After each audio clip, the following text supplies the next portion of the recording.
வரைக்கும் நம்ம நிறைய சாப்டர்ஸில் மார்க்கெட்டை பற்றி ஸ்டெப் பை ஸ்டெப்பாக பார்த்துட்டு வர்றோம். எப்படியெல்லாம் ஒரு சார்ட்டை வந்து ரீட் பண்ணுறது அப்படிங்கிறத ஸ்டெப் பை ஸ்டெப்பாக பார்த்துக்கிட்டு வர்றோம். நிறைய பேர் சார்ட் உங்களோட பேசுது, ஓரளவு மார்க்கெட்டோட அடுத்த மூமெண்ட் எப்படி இருக்கும், ஸோ என்ன மாதிரி பையர் செல்லரோட இன்வால்மெண்ட் இருக்குது, இதெல்லாம் ஓரளவு புரிஞ்சிக்க முடியுது அப்படிங்கிறத நீங்கள் நிறைய பேர் எனக்கு மெசேஜ் பண்ணுறீங்க, கமெண்ட் பண்ணுறீங்க. புரியுதா? இது எல்லாமே உங்களுக்கு ரொம்ப பயன்படுது அப்படிங்கிறது எனக்கு ரொம்ப சந்தோஷம்.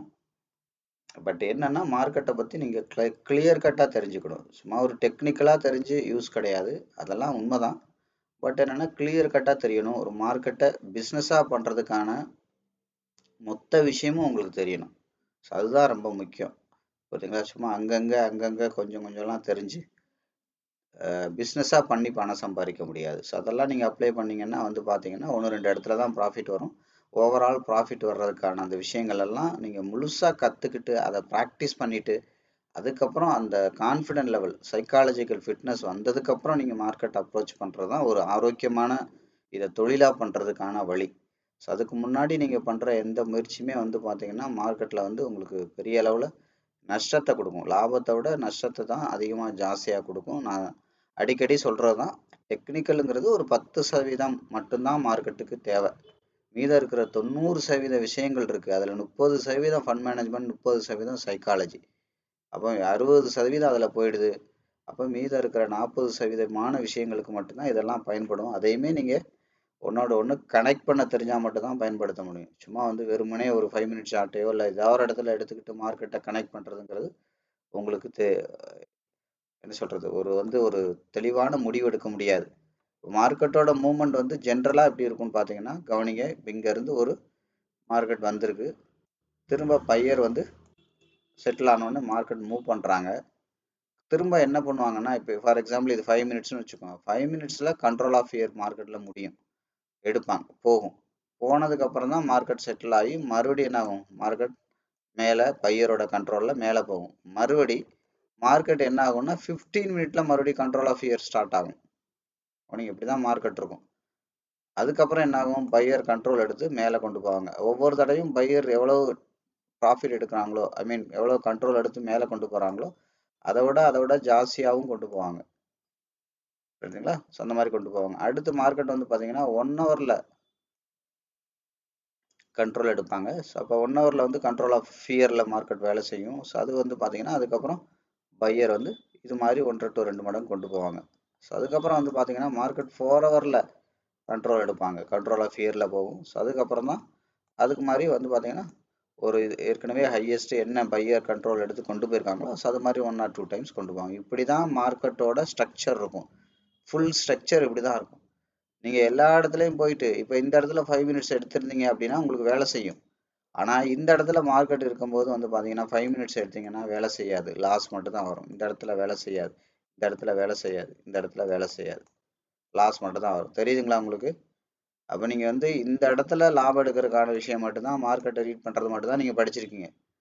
நான் சொல்கிறது புரியுதா உங்களுக்கு? என்ன இவ்வளோ இடத்துல நீங்கள் மார்க்கெட்டை வந்து எப்படி டைட் பண்ணுறது, டெக்னிக்கலாக எப்படி டைட் பண்ணுறதுங்கிறது நீங்கள் படித்தா மட்டும்தான், அதை ப்ராக்டிஸ் பண்ணியிருந்தா மட்டும்தான். ப்ராக்டிஸ் பண்ணி உண்மையிலே மார்க்கெட் டெப்த்தை நீங்கள் ஃபுல்லாக ஒரு டெப்த்து ஃபுல்லாக ஒர்க் பண்ணியிருந்தா மட்டும்தான் உங்களுக்கு அந்த கான்ஃபிடென்ட் லெவல் இருக்கும். சும்மா நீங்கள் அங்கங்கே பிட்டு பிட்டா ஒர்க் பண்ணிலாம் கான்ஃபிடென்ட் லெவல் வராது. தயவுசெய்து புரிஞ்சுக்கோங்க. சரிங்களா? இதெல்லாமே நீங்கள் தெரிஞ்சுக்கோங்க. நான் திரும்ப திரும்ப சொல்கிறதா, நீங்கள் தெரிஞ்சுக்கோங்க. உங்களுக்கு ஏன் லாஸ் ஆச்சுன்னு இப்போ எல்லாருக்குமே தெரிஞ்சிருக்கும். ஒரு ரியல் மார்க்கெட் என்ன, இந்த ஒரு ஸ்டாக் மார்க்கெட் பிஸ்னஸ் எப்படி இருக்குன்றது தெரிஞ்சிருக்கும்.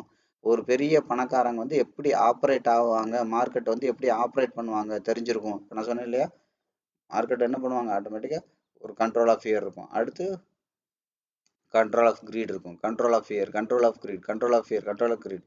இப்போ ஒவ்வொரு தடையும் பையரோட இன்வால்மெண்ட் வந்து ஜாஸ்தி ஆகிட்டே இருக்கணும் மார்க்கெட்டில். அதெல்லாம் இல்லைன்னா மார்க்கெட் வந்து என்ன அர்த்தம், மார்க்கெட் வந்து அதாவது என்ன சொல்லுவாங்கன்னா அந்த ஸ்ட்ராங் அந்த இது வந்து ஃபண்டமெண்டலாக ஸ்ட்ராங்காக இல்லைன்னு அர்த்தம்.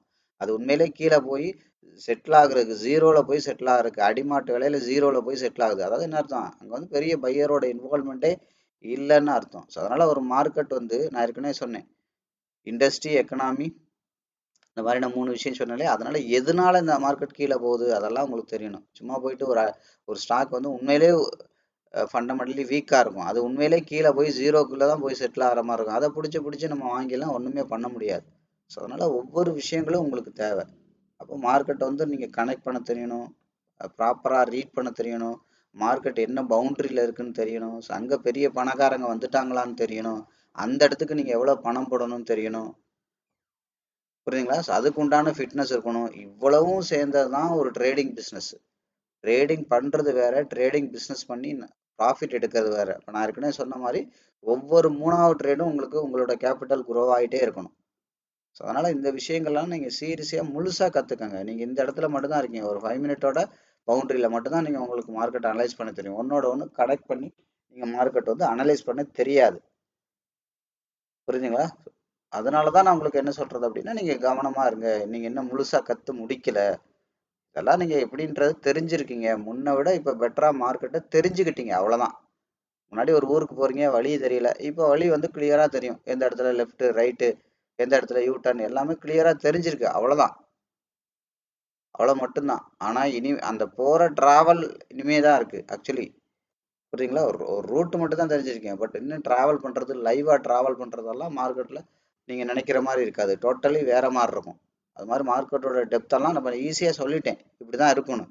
ஆனால் எந்தெந்த இடத்துல என்ன மாதிரி பண்ணுவாங்க அப்படிங்கிறதெல்லாம் தெரியாது. உங்களை வந்து கன்ஃபியூஸ் பண்ணிடும். அதாவது எடுத்துக்கிட்டே இப்போ இங்கேருந்து இங்கே வருது, ஓவரால் கண்ட்ரோல் ஆஃப் இயரில் தான் வரும். ஆனால் இதுக்கு இடையில single layer, double layer, multiple layer போட்டு போட்டு போட்டு தான் வரும்.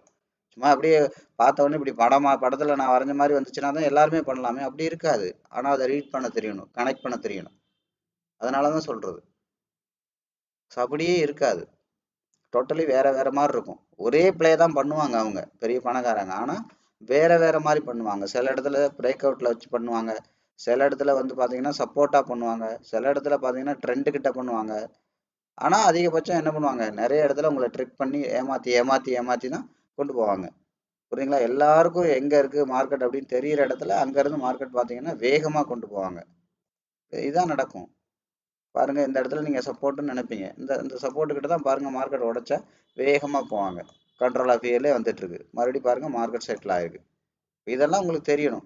அப்போ இதை போயிட்டு நீங்க வெறும் 5 நிமிஷத்துல மார்க்கெட்ல நீங்க வந்து இப்படித்தான் இருக்கும் அப்படிதான் இருக்கும்லாம் நீங்க அப்ரோச் பண்ணீங்கன்னா ஹெவி லாஸ் வரும். அதுதான் பிரச்சனை. லாஸுங்கிறது பயங்கரமா இருக்கும். ஸோ அதனால தான் உங்களுக்கு டீட்டெயிலாக வந்து பார்த்தீங்கன்னா நீங்கள் முழுசாக கற்றுக்கணும், முழுசாக ப்ராக்டிஸ் பண்ணணும். உங்களோட கான்ஃபிடென்ட் லெவல் கிளியர் கட்டாக இருக்கணும். ஒரு ட்ரேடை எடுத்து ட்ரேடை முடிக்கிற வரைக்கும் 10 கொஸ்டின் இருக்குது. அந்த 10 கொஸ்டினுக்கும் உங்களுக்கு ஆன்சர் தெரியணும், துல்லியமான ஆன்சர் தெரியணும். சும்மா வந்து ட்ரேட் எடுத்தேன் ட்ரேடை முடிச்சேன்லாம் முடிக்க முடியாது. தொழில், நான் திரும்ப திரும்ப சொல்கிறது தான், இது பிஸ்னஸ். புரியுதுங்களா? ஸ்டாக் மார்க்கெட் ஒரு பிஸ்னஸ். நீங்கள் சொல்கிற மாதிரி நான் 10,000 ரூபா போட்டு விளையாண்டேன், 20,000 ரூபா போட்டு விளையாண்டேன் அப்படிங்கிறது விளையாட்டு கிடையாது. இது என்ன சீட்டாட்ட கிளப்பா நான் விளையாடுறதுக்கு? இல்லை, இது தொழில். தொழில் நடக்கிற இடம். தொழிலுங்கிறனால தான் எத்தனையோ பேங்கோட பணம், நீங்கள் பேங்கில் போய் ஓடுற எஃப்டி எல்லாம் இங்கே ஸ்டாக் மார்க்கெட்டுக்கு வருது. இது தொழில் அப்படிங்கிறதுனால தான் இன்சூரன்ஸ் கம்பெனியோட பணம் ஸ்டாக் மார்க்கெட்டுக்கு வருது. இது தொழில் அப்படிங்கிறதுனால தான் மியூச்சுவல் ஃபண்டில் நீங்கள் போடுற எல்லா பணமும் ஸ்டாக் மார்க்கெட்டுக்கு வருது. புரியுதுங்களா? தொழில் அப்படிங்கிறதுனால தான் எங்கேயோ கிடக்கிற வெளிநாட்டுக்காரன் பணத்தை தூக்கிட்டு இந்தியாவுக்கு வர்றான். இந்தியாவில் உள்ளவங்க பெரிய பெரிய எஃப்ஐடிஏ வந்து பார்த்தீங்கன்னா இன்னொரு நாட்டில் போய் ஏதோ ஒன்று பண்ணுறாங்க. இது தொழில். நீங்கள் நினைக்கிற மாதிரி சும்மா விளையாட்டு கிடையாது. விளையாட்டு இல்லை, தொழில். நேர்த்தியாக பண்ணீங்கன்னா பணம் சம்பாதிக்க முடியும். அதை தான் நம்ம குரூப்பில் ஷேர் பண்ணுறோம். இது தொழிலாக பண்ணுறதுனால, கரெக்டாக பண்ணுறதுனால தான் இப்போ அவங்க எடுக்கிற எல்லா ட்ரேடுமே ஈவன் தான் டெமோ தான் பண்ணிட்டு இருக்காங்க. எல்லாமே ப்ராஃபிட் வருது. காரணம்னா தொழில். தொழில் எப்படி பண்ணணுமோ அப்படி பண்ணால் மட்டும்தான் உங்களுக்கு ப்ராஃபிட் வரும். ஸோ அதனால் சீரியஸாக இந்த விஷயங்கள் எல்லாம் நீங்கள் தெரிஞ்சுக்கங்க. தப்பு கிடையாது. நீங்கள் எங்கெல்லாம் தவறு பண்ணீங்க தெரிஞ்சிடும், என்னெல்லாம் பண்ணணும் தெரிஞ்சிடும். புரியுதுங்களா? ஒரு மார்க்கெட்டோட மூவ்மெண்ட் வந்து எப்படி இருக்கும், அதோட ஸ்ட்ரக்சர் எப்படி இருக்கும் எல்லாமே தெரிஞ்சிடும். ஆனால் அதெல்லாம் நீங்கள் ப்ராக்டிஸ் பண்ணாமல், அதை முழுசாக நீங்கள் கற்றுக்காமல் பண்ண முடியாது. 90% விஷயங்கள் இருக்குது இன்னும் இதை தாண்டி. அப்போ அதெல்லாம் நீங்கள் வந்து தெரிஞ்சுக்கணும். ஒன்னோட ஒன்று கனெக்ட் பண்ண தெரியணும். எப்படி பண்ணணுங்கிறது இருக்கு இல்லையா? 1 கிலோ பிரியாணி நீங்கள் வீட்டில் பண்ணிடலாம். ஆனால் ஒரு 100 கிலோ பிரியாணி பண்ண சொன்னால் பண்ணிடுவீங்களா? அதே மெத்தடு தான், ஆனால் டோட்டலி வேறு. பண்ணிடுவீங்களா? நீங்கள் பண்ண முடியாது. கார் ஓட்ட தெரியும் உங்கள் எல்லாருக்குமே. அதே காரை கொடுத்து ஒரு ரேஸில் ஓட்டுங்கன்னா ஓட்டிடுவீங்களா? ஓட்ட முடியாது. டோட்டலி வேறு ஃபிட்னஸ்ஸு, வேறு கான்செப்ட். அதெல்லாமே அதே மாதிரி தான் தொழில். சும்மா ஒரு 4-5 வீடியோவை பார்த்து ஓ இப்படி தான் மார்க்கெட் இருக்குன்னு நினைக்கிறது வேறு, ரியல் மார்க்கெட்டில் போய் பண்ணுறதுங்கிறது வேறு. அதுக்கு பயங்கரமான ஃபிட்னஸ் வேணும். அதுக்கு பயங்கரமான ஃபண்ட் மேனேஜரில் டைட் பண்ண தெரியணும், மெக்கானிசம் தெரியணும். சும்மா வெறுமனைலாம் நீங்கள் பண்ண முடியாது. புரியுதுங்களா? அதனால தான் நான் அடிக்கடி சொல்கிறது, இது வந்து நான் ஒரு வீடியோ கோர்ஸாக கொடுத்தாலும் நான் பணம் சம்பாதிச்சுட்டு போயிடலாம், ஆனால் உங்களால் பண்ண முடியாது. அதனால தான் நான் என்ன சொல்கிறது, 100 ப்ராக்டிக்கல், 100 லைவ், 100 டெமோ கொடுக்குறேன். 3 மாதம் இதை வந்து ஒரு ட்ரைனிங் ப்ரோக்ராமாக நம்ம கொடுக்குறோன்னு சொல்கிற காரணமே அதான். இல்லைன்னா நான் அழகாக கொடுத்துட்டு போயிடலாமே. என்னோட கான்டாக்ட் நம்பரில் எனக்கு சப்போர்ட் செஷன் தேவையில்லை, 1-to-1 செஷன்லாம் தேவையில்லை, அழகாக விற்றுட்டு போயிடலாமே. எனக்கு நல்லதாக போச்சு. என்னோட பர்சனல் நம்பர் கொடுத்து என்ன டவுட்னாலும் எப்போனாலும் கூப்பிடுங்கன்னு நான் என்னோட கிளாஸுக்கு வர்றவங்களுக்கு, ட்ரைனிங் வர்றவங்களுக்கு சொல்ல வேண்டியது இல்லை. யோசிச்சு பாருங்க. எனக்கு என்ன என்ன சொல்கிறது, எனக்கு அழகாக இது ஆன்லைனில் இந்த கோர்ஸ் ஏற்றி அப்லோட் பண்ணி ஒரு லிங்கை கொடுத்தா யாரெல்லாம் பே பண்ணிட்டு வாங்குறீங்களோ வாங்கிக்கோங்க அப்படின்னு சொல்லிட்டு அழகாக நான் உட்காந்துருக்கலாமே. பண்ண முடியாது. புரியுதுங்களா? ஒரு வீடியோ பார்த்தோ இதெல்லாம் பண்ண முடியாது. அதனால் இந்த வீடியோலாம் நீங்கள் வந்து சீரியஸாக பாருங்கள், தப்பு கிடையாது. சீரியஸாக தெரிஞ்சுக்கங்க, தப்பு கிடையாது. ஆனால் முழுசாக தெரிஞ்சுக்கணும், முழுசாக ப்ராக்டிஸ் பண்ணணும், முழுசாக கான்ஃபிடென்ட் லெவல் வரணும். அப்புறம் தான் பண்ண முடியும். சரியா? சரி, ஓகே. நம்ம இது வரைக்கும் பார்த்த விஷயங்களில் வந்து பார்த்தீங்கன்னா ஏதாவது 1-2 விஷயங்களை எடுத்து நம்ம வந்து மார்க்கெட்டை வந்து அதோட மூமெண்ட்ஸ் எல்லாம் எப்படி இருக்குது அப்படிங்கிறத கொஞ்சம் பார்க்கலாம். ஏன்னா திரும்ப திரும்ப நம்ம ஞாபகப்படுத்தி பார்க்கும்போது இதெல்லாம் வந்து உங்களுக்கு பிரயோஜனமாக இருக்கும். நம்ம ஸ்டார்டிங்லேருந்து பார்த்த விஷயங்கள் எல்லாமே உங்களுக்கு வந்து ரியலாக பயன்படுதா, ரியலாக வேலை செய்யுதா அப்படிங்கிற விஷயங்கள்லாம் நீங்கள் தெரிஞ்சுக்க முடியும். சரியா? இப்போ நம்ம வந்து பார்த்தீங்கன்னா கோல்டோட சார்ட் எடுத்திருக்கோம், 1 ஹவரில் இருக்கும். கவனிங்க. இப்போ கண்ணுக்கு தெரிஞ்சு ஒரு ஒரு சார்ட் எடுத்தீங்கன்னா எப்பவுமே அந்த சார்ட்டை வந்து ரீசெட் பண்ணுங்கள். ரீசெட் பண்ணிவிட்டு கண்ணுக்கு தெரிஞ்சு என்ன இருக்கோ அந்த இடத்துலேருந்து மார்க்கெட் அப்ரோச் பண்ண பாருங்கள். இப்போ பாருங்கள், இப்போ இங்கே இருக்குது கோல்டு. அப்போ இந்த இடத்துல இருந்து என்ன நடந்திருக்கு, இந்த இடத்துல இருந்து இந்த லோவை கனெக்ட் பண்ணுங்க. இப்போ லோவை கனெக்ட் பண்ணும்போது நம்ம எப்பவுமே என்ன சொல்லியிருக்கோம், இந்த இடத்துல நம்ம நேற்று நான் சொல்லி காமிச்சேன் எப்படியெல்லாம் மார்க்கெட் செட்டில் ஆகிறத கண்டுபிடிக்கிறது, டெப்த்தான கேண்டில் அனாலிசிஸ்லாம் எப்படி பண்ணுறது அப்படிங்கிறத நான் போன வீடியோவில், லாஸ்ட் வீடியோவில் சொல்லியிருக்கேன். அது ரொம்ப ரொம்ப யூஸ்ஃபுல்லான வீடியோ, ரொம்ப ரொம்ப முக்கியமான வீடியோ. புரியுதுங்களா? மார்க்கெட்டை ரொம்ப டெப்த்தாக பார்க்குறது, ரொம்ப டீப்பாக பக்கத்தில் போய் க்ளோஸாக இருந்து பார்க்குறதுக்கு அந்த வீடியோ ரொம்ப ரொம்ப முக்கியமான வீடியோ. இது வரைக்கும் போட்ட வீடியோலே ரொம்ப முக்கியமான வீடியோ நேற்று போட்ட லாஸ்ட் வீடியோ தான். ரொம்ப முக்கியமான சாப்டர். அங்கே தான் மார்க்கெட் வந்து எங்கே செட்டில் ஆகுங்கிறத கண்டுபிடிக்க முடியும். சரிங்களா? அந்த வீடியோலாம் பாருங்கள். ஸோ அதுக்கு முன்னாடி தொடர்ந்து ஒரு 3 நாள் வரிசையாக 3 வீடியோ 4 வீடியோ வந்திருக்கும். அதெல்லாம் ரொம்ப ரொம்ப ரொம்ப முக்கியமான வீடியோ. அதெல்லாம் கனெக்ட் பண்ணி பாருங்கள். ஏன்னா ஒரே நாளில் 2 சாப்டர்லாம் நம்ம அப்லோட் பண்ணியிருக்கோம். அதெல்லாம் போய் நிறைய பார்க்காதவங்களாம் அதெல்லாம் பாருங்கள், பொறுமையாக பாருங்கள். புரியுதுங்களா? நிறைய டைம் கற்றுக்கிறதுக்கு போடுங்க. நான் அடிக்கடி சொல்கிறது தான். நீங்கள் ஒரு இடத்துல 20 மணி நேரம் பேசணும்னா 200 மணி நேரம் படிச்சிருக்கணும். அதை பற்றி 2000 மணி நேரம் பேசி பழகிருக்கணும். அப்போ தான் அந்த 20 நிமிஷம் பேசுறதுல ஒரு 10,000 பேர் உட்காந்துருந்தாலும் அவங்கள நீங்கள் கட்டி போட முடியும். அவங்க நீங்கள் சொல்கிறத கேட்பாங்க, சைலண்ட்டை மெயின்டைன் பண்ணி கேட்பாங்க காது கொடுத்து. இவ்வளோ விஷயங்கள் இருக்குது. அதே மாதிரி தான் தொழில், அதே மாதிரி தான் எல்லாமே. அவ்வளோ டைம் போடணும், அவ்வளோ மெனக்கெடணும், கற்றுக்கிறதுக்கு அவ்வளோ டைம் போடணும், பயிற்சி பண்ணுறதுக்கு அவ்வளோ டைம் போடணும். 20 நிமிஷம் பேசணும்னா 200 மணி நேரம் என்ன டாபிக் பேச போகிறீங்களோ அதை பற்றி நிறைய ரெஃபரன்ஸு, நிறைய புக்கு, நிறைய வீடியோஸ், நிறைய பேர் ஸ்பீச் எடுத்து கேட்கணும். புரியுதுங்களா? 2000 மணி நேரம் இதுக்கு முன்னாடி உங்கள் வாழ்க்கையில் நீங்கள் பேசி பழகி இருக்கணும். அது ரொம்ப முக்கியம். அப்போ லேர்னிங்கை விட ப்ராக்டிஸ் ரொம்ப முக்கியமானது. அது நிறைய பேருக்கு தெரியறதில்ல. அதனால தான் நீங்கள் தொழிலில் தோற்று போகிறாங்க. எந்த தொழிலையுமே தோற்று போகிற காரணம் என்ன தெரியுமா? அவங்க அதை பற்றி ஓரளவு தெரிஞ்சிருப்பாங்க, ஆனால் அதை பற்றின அனுபவம் இருக்குமா, ப்ராக்டிஸ் இருக்குமானா சுத்தமாக பெரிய அளவில் இருக்காது. அதனால தான் தோற்று போகிறது. நான் ஏற்கனவே சொன்னேன், ஒரு மார்வாடி, மலையாளி, செட்டியார் கம்யூனிட்டிலாம் எப்படி சக்ஸஸ் பண்ணுறாங்கன்னு சொன்னேன். பழைய வீடியோவில் இருக்குது, எடுத்து பாருங்கள். புரியுங்களா? எடுத்து பாருங்கள். அதனால ப்ராக்டிஸுங்கிறது ரொம்ப ரொம்ப முக்கியம். இந்த அளவுகளை பார்த்தா உங்களுக்கு தெரியுதா? 20 நிமிஷம் நான் ஒரு இடத்துல பேசணும்னா அந்த டாபிக் சம்மந்தமாக நான் 200 மணி நேரம் படிச்சிருக்கணும் ஏதோ ஒரு விஷயத்த. இல்லை நான் ப்ராக்டிக்கலாக அதை அப்ளை பண்ணி பார்த்துருக்கணும். அதே சமயத்தில் நான் பேசுறதுக்கு 2000 மணி நேரமாவது நான் பேசி பேசி பேசி பயிற்சி எடுத்துருக்கணும். பயிற்சினா அதே டாபிக் இல்லை, நிறைய இடங்களில் பேசியிருக்கலாம். மொத்தமாக நான் ஒரு 2000 மணி நேரமாவது பேசியிருக்கணும். 200 மணி நேரமாவது அந்த இது டாபிக் பற்றின விஷயங்களை நான் வந்து என்ன பண்ணியிருக்கணும், படிச்சிருக்கணும். புரியுதுங்களா?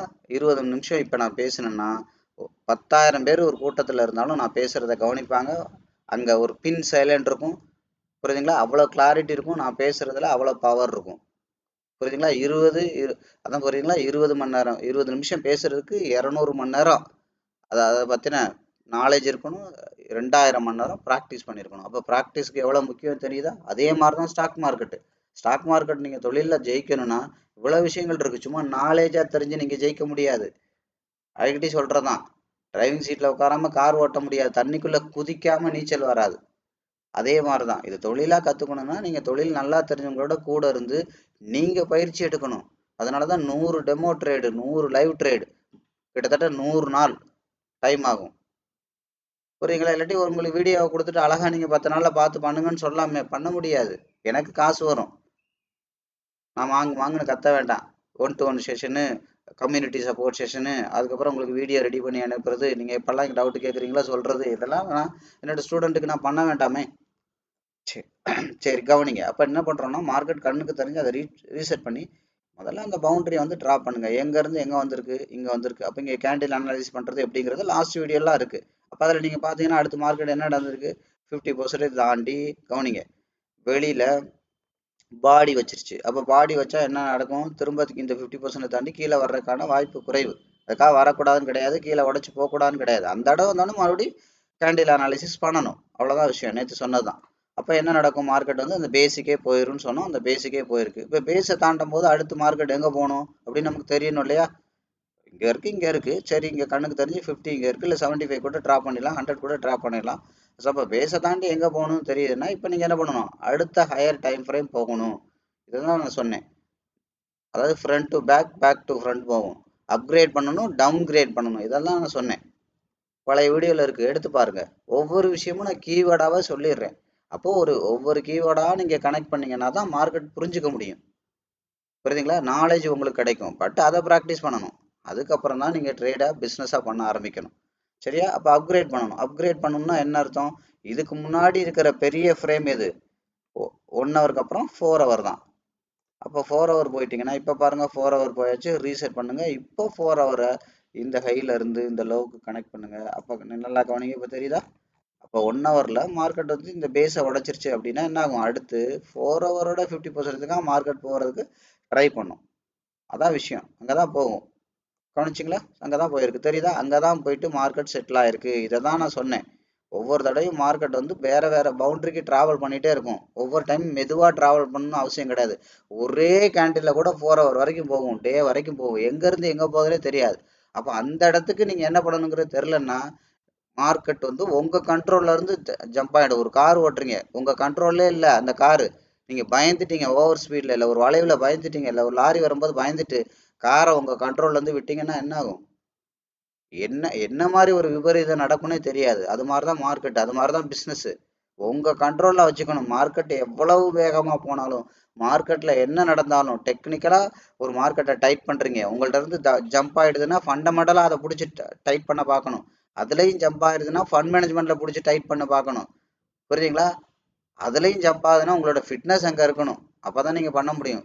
இது எல்லாம் இருந்தால் மட்டும்தான் நீங்கள் ட்ரேட் பண்ணி அந்த பிஸ்னஸில் ப்ராஃபிட் எடுக்க முடியும். இல்லைன்னா மார்க்கெட் உங்கள்ட்ட வந்து ஜம்ப் ஆச்சு அப்படின்னா உங்கள்ட்ட வந்து மொத்த காசையும் பறிச்சிடும். அது எந்த அளவுக்கு மோசமாக பறிக்கும்னு சொல்ல முடியாது. அதான் நான் சொல்கிறது, ஸ்கொயர் ஆஃப் ஆன அக்கௌண்ட்லாம் இருக்குது, சரியான ஃபிட்னஸ்லாம் இல்லாமல். அது ரொம்ப ரொம்ப முக்கியம். புரிஞ்சுங்களா? ஸோ அப்போ கனெக்ட் பண்ணி பாருங்கள். இப்போ ஒன்று நடந்தால் என்ன நடக்குது, அடுத்து வந்து அது அப்கிரேட் பண்ணி பார்க்குறது. அடுத்து என்ன ஆகுது, அது 4 ஹவரோட 50% தான் போய் மார்க்கெட் வந்து செட்டில் ஆகுது. அப்போ இங்கே மறுபடியும் பாருங்கள், மார்க்கெட் இந்த இடத்துக்கு போனோடனே வழக்கம் போல் கேண்டில் அனாலிசிஸ். ஒவ்வொரு கேண்டில் அனாலிசிஸ் என்ன சொல்லியிருக்கேன் நான், ஒரு கேண்டில் வந்து அதோட ஹையரில் வரைங்க. அப்போ ஹையரில் வரைஞ்சிங்கன்னா மார்க்கெட் என்ன நடக்கும், அதோட 50% தாண்டி மார்க்கெட் வந்து செல்லர்ஸ் கொண்டு வர்றாங்களா, கொண்டு வந்துட்டாங்கன்னா கண்ட்ரோலாக வந்து செல்லர் எடுத்துட்டாங்கன்னு அர்த்தம். கவனிங்க. அடுத்து என்ன நடக்கணும், இந்த கேண்டிலில் வந்து பார்த்தீங்கன்னா மேலே இருக்கிற விக்கு வந்து செல்லருக்கு சொந்தம், பாடி வந்து என்ன கலரு, பச்சை கலரு, அப்போ பையருக்கு சொந்தம். அப்போ பையரோட கான்ட்ரிபியூஷன் ஜாஸ்தியாக இருக்குது. அப்போ இன்னும் கொஞ்சம் மேலே போகிறதுக்கு வாய்ப்பு இருக்குது. அதனால தான் அடுத்த கேண்டிலில் பாருங்கள், இங்கே வரைக்கும் பையர் கொண்டு போயிருக்காங்க. ஸோ இப்படி ஒவ்வொரு கேண்டிலாக ரீட் பண்ண தெரியணும். சரி, இங்கே வரைக்கும் பாடி விக்கு போயிருக்கு, பாடி போக முடியல. அப்போ என்ன இருக்குது, இந்த ஓவரால் ஹையர்லோட கவனிங்க, இந்த ஓவரால் ஹையர்லோட 50% தாண்டி செல்லர் மார்க்கெட் கண்ட்ரோலில் எடுத்துட்டாங்க. அப்போ மார்க்கெட் என்ன ஆகும், மார்க்கெட்டோட கண்ட்ரோல் செல்லர்கிட்ட வந்துருச்சு. அப்போ செல்லருக்கு வந்துச்சுன்னா என்ன பண்ணுவாங்க அடுத்து, கவனிங்க. இதை தான் நம்ம ஒவ்வொன்றா பார்க்குறோம். இப்போ இந்த ஹையர்லோவில் செல்லர் கொண்டு வந்தாங்க இல்லையா, அப்போ இந்த ஹை இங்கே இருக்குது, இந்த ஹை இங்கே போயிடுது. அப்போ என்ன பண்ணுவாங்க, செல்லர் கண்ட்ரோல் எடுத்தாங்கன்னா இதை நான் எடுத்துட்றேன், இது கேண்டில் அனாலிசிஸ்க்குள்ளது. அப்போ என்ன பண்ணுவாங்க, இந்த 50%க்கு செல்லர் கொண்டு வருவாங்க. கவனிங்க. அப்போ இங்கே இருந்து தான் கொண்டு போயிருக்காங்க. ஸோ இது வந்து பார்த்தீங்கன்னா கவனிங்க, முதல்ல நம்ம ஏற்கனவே பார்த்தோம் இல்லையா. அப்போ நீங்கள் கவனிங்க, ஒவ்வொரு விஷயமா கவனிங்க. நான் ஒரு விஷயம் மறுபடியும் உங்களுக்கு பேசிக்லேருந்து சொல்கிறேன், கவனிங்க. இப்போ மொத்தமாக சொன்னதுனால உங்களால் கனெக்ட் ஆக முடிஞ்சிருக்கும். ஸோ நான் மறுபடியும் சொல்கிறேன். அப்போ முதல்ல ஒரு சார்ட் எடுத்துக்கோங்க, ரீசெட் பண்ணுங்கள். ஒரு சார்ட்டை எடுத்து நீங்கள் முதல்ல பண்ணுங்கள். அதுக்கப்புறம் தான் அதை அப்கிரேட் பண்ணணுமா டவுன் கிரேட் பண்ணணுமான்னு தெரியும். ஸோ அப்போ என்ன நடந்திருக்கு, 1 ஹவரில் இந்த ஹைலேருந்து இந்த ஹை வந்திருக்கு. அப்போ இதை தாண்டி என்ன நடந்திருக்கு, இந்த பேஸை தாண்டி இதெல்லாம் போயிருக்கு. இங்கே கேண்டீன் அனாலிசிஸ்லாம் பண்ணியிருப்பீங்க. அதுக்கப்புறம் இண்டிவிஜுவலாக என்னென்னலாம் பண்ணணும்னு நீங்கள் பண்ணியிருப்பீங்க. கரெக்டுங்களா? இதெல்லாம் என்னென்னு தெரியலன்னு நீங்கள் போய் பழைய வீடியோவில் பேசிக்லேருந்து கொஞ்சம் கொஞ்சமாக பொறுமையாக வாங்க, வந்தால் உங்களுக்கு புரியும். கரெக்டாக? ஒவ்வொரு வீடியோவில் நம்ம திரும்ப திரும்ப அதை சொல்லிக்கிட்டே இருந்தோம்னா அந்த வீடியோட லென்த் 2 மணி நேரம் ஆகும், அடுத்து 3 மணி நேரம் ஆகும், அடுத்து 4 மணி நேரம் ஆகும். இப்போ என்னன்னா எந்த இடத்துக்கு எந்த அளவுக்கு தேவையோ அதை மட்டும் நான் கனெக்ட் பண்ணுறேன். ஸோ மீத உள்ள விஷயங்கள்லாம் நீங்கள் பேசிக்லேருந்து பார்த்துட்டிங்கன்னா உங்களுக்கு புரியும். அதனால தான் சொல்கிறது, இது வந்து சும்மா மற்ற யூடியூப் சேனல் மாதிரி கிடையாது. இது ஒரு சப்ஜெக்ட் வீடியோஸ், புரியுங்களா? ஒரு கிளாஸ் ரூம் செஷன் மாதிரி வரிசையாக வந்துகிட்டே இருக்கும் உங்களுக்கு. அப்போ நீங்கள் என்ன பண்ணுங்கள், ஆட்டோமேட்டிக்காக பழைய வீடியோலேருந்து தொடங்குங்க. இன்றைக்கி நீங்கள் எந்த வீடியோவில் வேணாலும் யூடியூப் உங்களுக்கு காட்டியிருக்கலாம். ஸோ அந்த வீடியோ பார்த்துக்கங்க. சரி, அதுலேருந்து பேஸ்லேருந்து நீங்கள் வந்தீங்கன்னா தான் கனெக்ட் பண்ண முடியும். ஒவ்வொரு கீவேர்ட்ஸாக முதல்ல கனெக்ட் பண்ணணும், நோட்ஸாக கனெக்ட் பண்ணணும், ஸோ அதுக்கப்புறம் மார்க்கெட்டை கனெக்ட் பண்ணணும். அப்படி பண்ணால் தான் முடியும். ஸோ அப்போ 1 ஹவர் இருக்குது. அப்போ இந்த பேஸை தாண்டி மார்க்கெட் உடச்சுன்னா அடுத்து எங்கே போகும், எங்கே போகிறதுக்கு வாய்ப்பு இருக்குது, போகும் 100% அப்படிலாம் பேசி பழகக்கூடாது. எப்போவுமே மார்க்கெட்டில் பிஸ்னஸுங்கிறது எப்போவுமே எக்ஸ்பெக்டேஷன் தான். இன்றைக்கி ஒரு விஷயத்த பண்ணுறோம், மழை வரும், மழை வராமலும் போகும். மழை வந்து பிஸ்னஸை பாதிக்கவும் செய்யும், வராமலும் போகும். அதெல்லாம் நம்ம கண்ட்ரோலில் இல்லை, எதிர்பார்க்கலாம். ஓகே, அப்போ என்ன ஆயிடுச்சு, இதோட பேஸை உடச்சுன்னா அடுத்து என்ன பண்ணியிருக்கு, மார்க்கெட் 4 ஹவரோட 50% போயிருக்கு. சரியா? இப்போ 4 ஹவரோட 50% போயிருக்கு. இப்போ 1 ஹவருக்கு மறுபடியும் வாங்க, இதை அப்கிரேட் பண்ணுறது. இப்போ டவுன் கிரேட் பண்ணி பார்க்கணும் என்ன நடந்திருக்கு. இப்போது கவனிங்க. அப்போ இப்போ மார்க்கெட்டு இந்த இடத்துக்கு வரைஞ்சிட்டோம், இந்த ஹையர் லோவுக்கு வரைஞ்சோம். இப்போ மார்க்கெட் என்ன பண்ணியிருக்கோம், இந்த லோ ஒன் ஹைக்கு வரையணும். 4 ஹவர்லேருந்து இப்போ 1 ஹவருக்கு டவுன் கிரேட் பண்ணி வந்திருக்கோம். அப்கிரேட் பண்ணி பார்க்கணும், டவுன் கிரேட் பண்ணி பார்க்கணும். அப்போ இங்கே கேண்டில் அனாலிசிஸ்லாம் பண்ணோம் பாருங்கள். லாஸ்ட்டாக என்ன நடந்திருக்கு, விக்கு மட்டும்தான் வச்சிருக்கு, பாடி வைக்க முடியல. விக்குங்கிறது யாருக்கு சொந்தம், மேலே இருக்கிற விக்கு செல்லருக்கு சொந்தம், கீழே இருக்கிற விக்கு பையருக்கு சொந்தம். அப்போ செல்லர் தான் கன்சிஸ்டண்ட்டாக கான்ஃபிடென்ட்டாக இருக்காங்க. அதுக்கப்புறம் இந்த பாடிங்கிறது என்னது, பாடிங்கிறது பச்சை கலர்னா பையருக்கு சொந்தம். பாடியை விட விக்கோட பர்சன்டேஜ் கான்ட்ரிபியூஷன் ஜாஸ்தியாக இருக்குது. அது மாதிரி பேட்டர்ன் அனாலிசிஸ் நான் ஏற்கனவே சொல்லியிருக்கேன். ஏற்கனவே பையர் கொண்டு வந்து இங்கே தான் ஏ பேட்டர்ன் போட்டிருக்காங்க, கவனிங்க. எல்லாம் ரீட் பண்ண தெரியணும். ஏ பேட்டர்ன் போட்டிருக்காங்க, அந்த பேட்டர்னை உடச்சும் மார்க்கெட் கீழே வந்ததுன்னா வந்துடும். அது மாதிரி எப்போவுமே பேட்டர்ன் ப்ரீவியஸாக இருக்கிற இந்த வி பேட்டர்னோட தலை, மேலே உள்ள தலை வி பேட்டர்னோட தலை, ஏ பேட்டர்னோட தலை வி பேட்டர்னோட தலையெல்லாம் உடைக்கும் போது மார்க்கெட் அக்ரெசிவாக வரும். இதெல்லாம் நான் சொல்லியிருக்கேன். ஏன்னா இந்த இடத்துல நீங்கள் சப்போர்ட் இருக்குன்னு பார்ப்பீங்க. அப்போ இது என்னது, 1 ஹவரோட இவ்வளோ ஹை அண்ட் லோக்கு. அப்போ அதை உடைக்கும் போது என்ன ஆகும், அக்ரெசிவாக உடைக்கும். ஏன்னா நிறைய பேர் ட்ரேட் எடுப்பீங்க. இது 5 மினிட்ஸில் பார்த்தீங்கன்னா மெதுவாக வந்திருக்கும். அந்த இடத்த தாண்டும் போது மார்க்கெட் வந்து அக்ரெசிவாக வரும். இந்த மாதிரி விஷயங்கள்லாம் சைக்காலஜியாகவும் சொல்லியிருக்கேன், ஒரு பெரிய பணக்காரன்ற வியூவாகவும் சொல்லியிருக்கேன். அப்போ இதெல்லாம் கேண்டில் அனலைஸ் பண்ணிங்கன்னா அடுத்து எங்கே வர்றதுக்கு வாய்ப்பு இருக்குது, இந்த 50% வரைக்கும் தான் வாய்ப்பு இருக்குது. பார்த்தீங்களா, இந்த ஹையலோட 50 வரைக்கும் தான் மார்க்கெட் வந்திருக்கு. சரி, அப்போ இதை தாண்டினா எங்கே வரும், நீங்கள் அப்கிரேட் பண்ணி பார்க்கணும். அப்கிரேட் பண்ணால் என்ன பண்ணுறது, இப்போ டவுன் கிரேட் பண்ணி பார்க்கணும், அப்கிரேட் பண்ணி பார்க்கணும். இப்போ 4 ஹவர். அப்போ இதை தாண்டினா 4 ஹவர் கணக்கு தெரிஞ்சு ஹையர் லோ இங்கே இருக்குது. அப்போ இந்த ஹையர் லோவுக்கு நீங்கள் மார்க்கெட்டை ட்ராப் பண்ணிங்கன்னா, கனெக்ட் பண்ணிங்கன்னா பாருங்கள் அடுத்து எங்கே இருக்குது, 4 ஹவரோட 50% இங்கே தான் இருக்குது. தெரியுதுங்களா? ஒவ்வொன்றுக்கும் நீங்கள் வரைய அந்த பவுண்ட்ரி உங்களுக்கு சப்போர்ட்டிங் பவுண்ட்ரி கிடச்சிட்டே இருக்குது. அந்த இடத்துல மார்க்கெட் வந்து கன்சிஸ்டண்ட்டாக ஸ்ட்ராங் ஆகிட்டு இருக்கு. தெரியுதா? அந்த அந்த ஜோனெல்லாம் ஸ்ட்ராங் ஆகிட்டு இருக்கு. இப்போ தெரியுதா? இப்போ என்ன நடக்குது, ஆட்டோமேட்டிக்காக இந்த ஏரியா தான் அப்படிங்கிறத மார்க்கெட் வந்து கன்ஃபார்ம் பண்ணுது. அப்போ இதை உடச்சா மார்க்கெட் என்ன நடக்கணும், இங்கே வரணும். இதை தாண்டி விக்கு மட்டும் வச்சிருக்கு, நீ பாடி வச்சதுன்னா என்ன ஆகும், இந்த இடத்துக்கே வந்துடணும். மார்க்கெட் அடுத்த பவுண்டரி இங்கே தான் இருக்குது. சரி, அப்போ இது மேலே போகுமா, மறுபடியும் டவுன் கிரேட் பண்ணி பார்க்கணும். Upgrade downgrade, upgrade downgrade, upgrade downgrade, இப்படி பார்த்துட்டே இருக்கணும். ஒவ்வொரு கேண்டிலா 2 கேண்டிலா ரீட் பண்ணுற மாதிரி 2 கேண்டில் புதுசாக மார்க்கெட்டில் கிரியேட் ஆக ஆக ஆக ஆக என்ன பண்ணணும், கேண்டில் அனாலிசிஸ் பண்ணுற மாதிரி. அது மாதிரி மார்க்கெட் ஒவ்வொரு பவுண்டரிக்கு வந்தோடனே என்ன பண்ணணும், செட்டில் ஆயிடுச்சான்னு அனலைஸ் பண்ணணும். அது மாதிரி ஒவ்வொரு பவுண்டரிக்கு போன உடனே பேட்டர்ன் அனாலிசிஸ் பண்ணணும், ட்ரெண்ட் அனாலிசிஸ் பண்ணணும். இது எல்லாமே பண்ணிகிட்டே இருக்கணும். புரிஞ்சுங்களா? நான் அடிக்கடி சொல்லுவேன், மார்க்கெட்டுங்கிறது ஒரு ஐசியூவில் இருக்கிற பேஷண்ட் மாதிரி. எல்லாமே திரும்ப திரும்ப ஃப்ரீக்வெண்ட்டாக பண்ணிக்கிட்டே இருக்கணும், இல்லைன்னா பேஷண்ட் செத்து போயிடுவார். அதான் அர்த்தம். ரியல் மார்க்கெட்டுங்கிறது ஒரு ஐசியூவில் உயிரோடு இருக்கிற பேஷண்ட் மாதிரி. நீங்கள் முடிஞ்சு போன மார்க்கெட்டுங்கிறது போஸ்ட்மார்ட்டத்தில் செத்து போய் கிடக்கிற நோயாளி மாதிரி. செத்து போகிற நோயாளியை ட்ரீட் பண்ணுறதுக்கு பெரிய நாலேஜ் எல்லாம் தேவையில்லை, பெரிய ஃபிட்னஸ் எல்லாம் தேவையில்லை, யார் வேணாலும் பண்ணலாம். புரிஞ்சுங்களா? கொஞ்சம் அழுத்தி பண்ணுறதுனாலே, கூட்டி வெட்டுறதுனாலே, குறைச்சி வெட்டுறதுனாலே அந்த பேஷண்ட் எந்திரிச்சு கொஞ்சம் பார்த்து பண்ணுப்பான்னு சொல்ல போகிறதில்ல. அவர் செத்து போகிறதில்ல, அவர் ஏற்கனவே செத்தவர் தான். எப்படி வேணாலும் குத்தலாம், எப்படி வேணாலும் கட் பண்ணலாம். அதுக்கு பெரிய சைக்காலஜிக்கல் ஃபிட்னஸ்லாம் தேவையில்லை. அது மாதிரி இந்த வீடியோலாம் நம்ம பார்க்கும்போது நீங்கள் செத்து போன நோயாளிக்கு போஸ்ட்மார்ட்டம் பண்ணுற மாதிரி அந்த மனநிலை இருக்கும். புரியுதுங்களா? அதெல்லாம் ஓகே தான். நாலேஜ் அதில் கிடைக்கிற நாலேஜ் உண்மைதான். ஆனால் அந்த ஃபிட்னஸ் கிடைக்காது அதில்.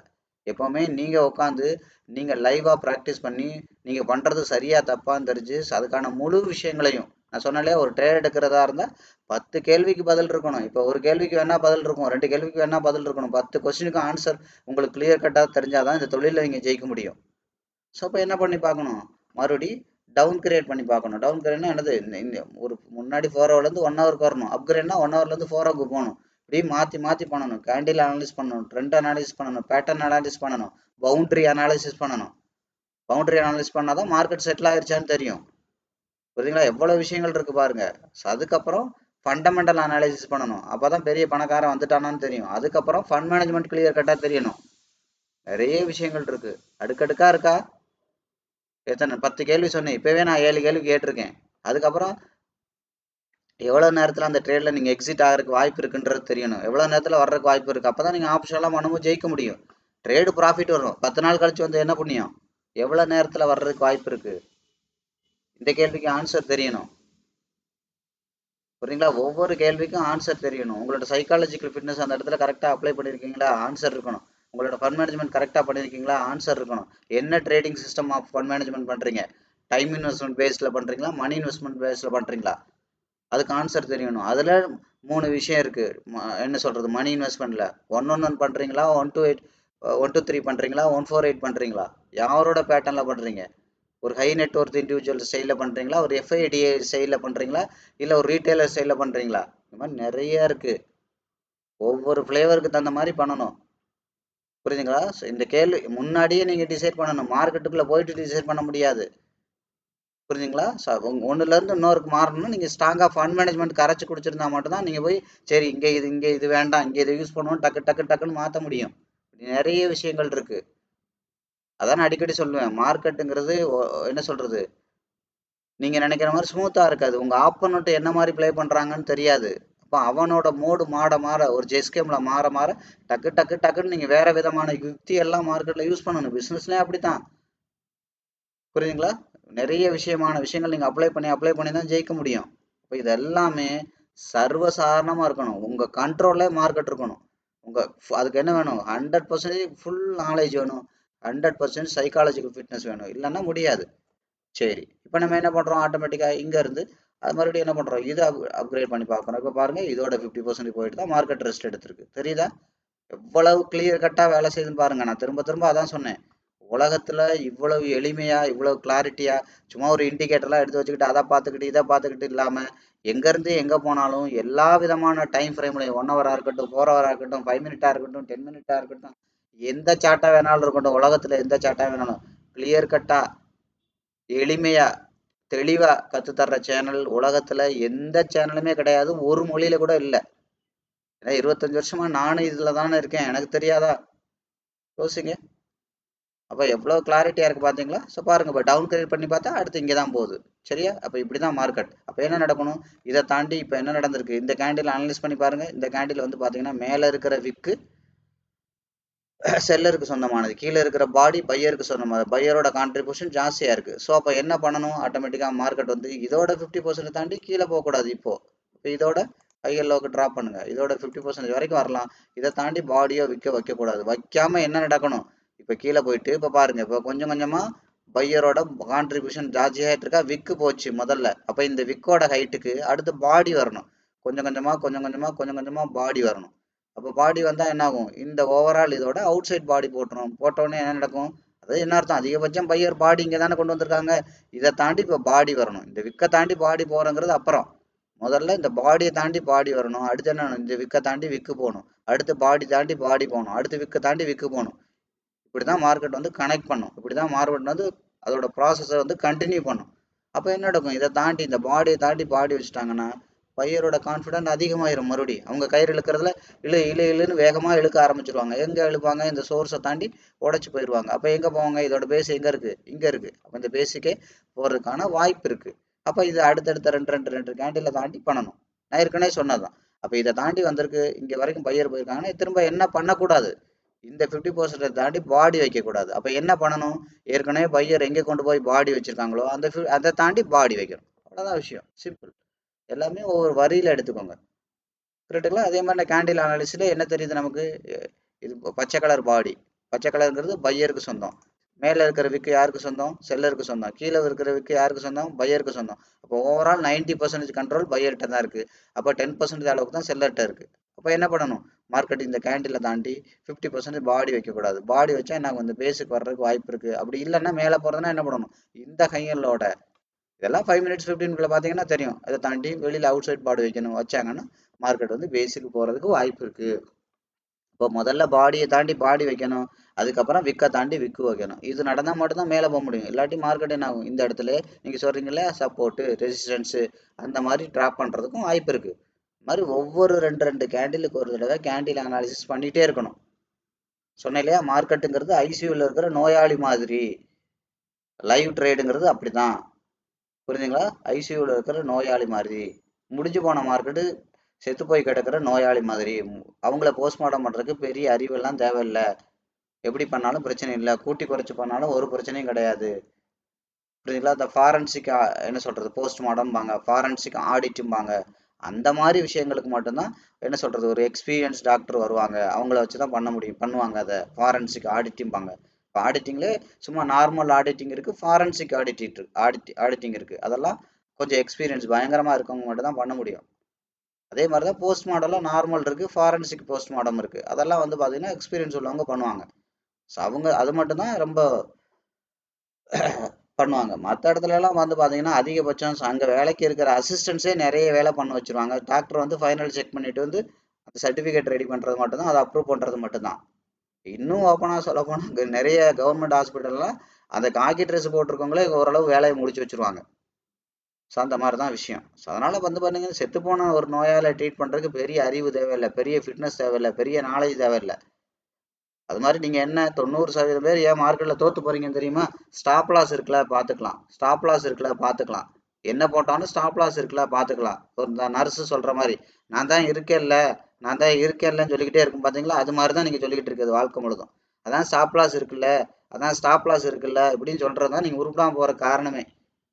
ஒரு ட்ரேடில் வந்து ஸ்டாப் லாஸுங்கிற ஒரு கான்செப்டே இல்லை அப்படின்னு நீங்கள் கற்று பாருங்கள், தேறிடுவீங்க. உங்கள் ஃபண்ட் மேனேஜ்மெண்ட் கரெக்டாக வரும். அதனால தான் நாங்கள் எந்த இடத்துல ட்ரேட் பண்ணும்போது ஸ்டாப் லாஸ்லாம் போட மாட்டோம். அப்போ ஸ்டாப் லாஸ் போட மாட்டோம் அப்படின்னா என்ன அர்த்தம்? அந்த அந்த அந்த கேர்ஃபுல்னஸ் நமக்கு வந்துடும். என்ன வந்துடும்? நம்ம பணத்தை கரெக்டாக யூஸ் பண்ணணும். ஸ்டாப் லாஸ் இல்லை, இந்த காரில் பிரேக் இல்லைன்னா எவ்வளோ கவனமாக ஓட்டுவீங்க? தேவையில்லாத ஓவர் ஸ்பீட் எடுப்பீங்களா? எவ்வளோ நிதானமாக ஓட்டுவீங்க? அந்த பக்குவம் முதல்ல வரணும். அது வந்தால் தான் உங்களோட சைக்காலஜிக்கல் ஃபிட்னஸே வளர்க்க முடியும். நீங்கள் என்ன பண்ணுறீங்க?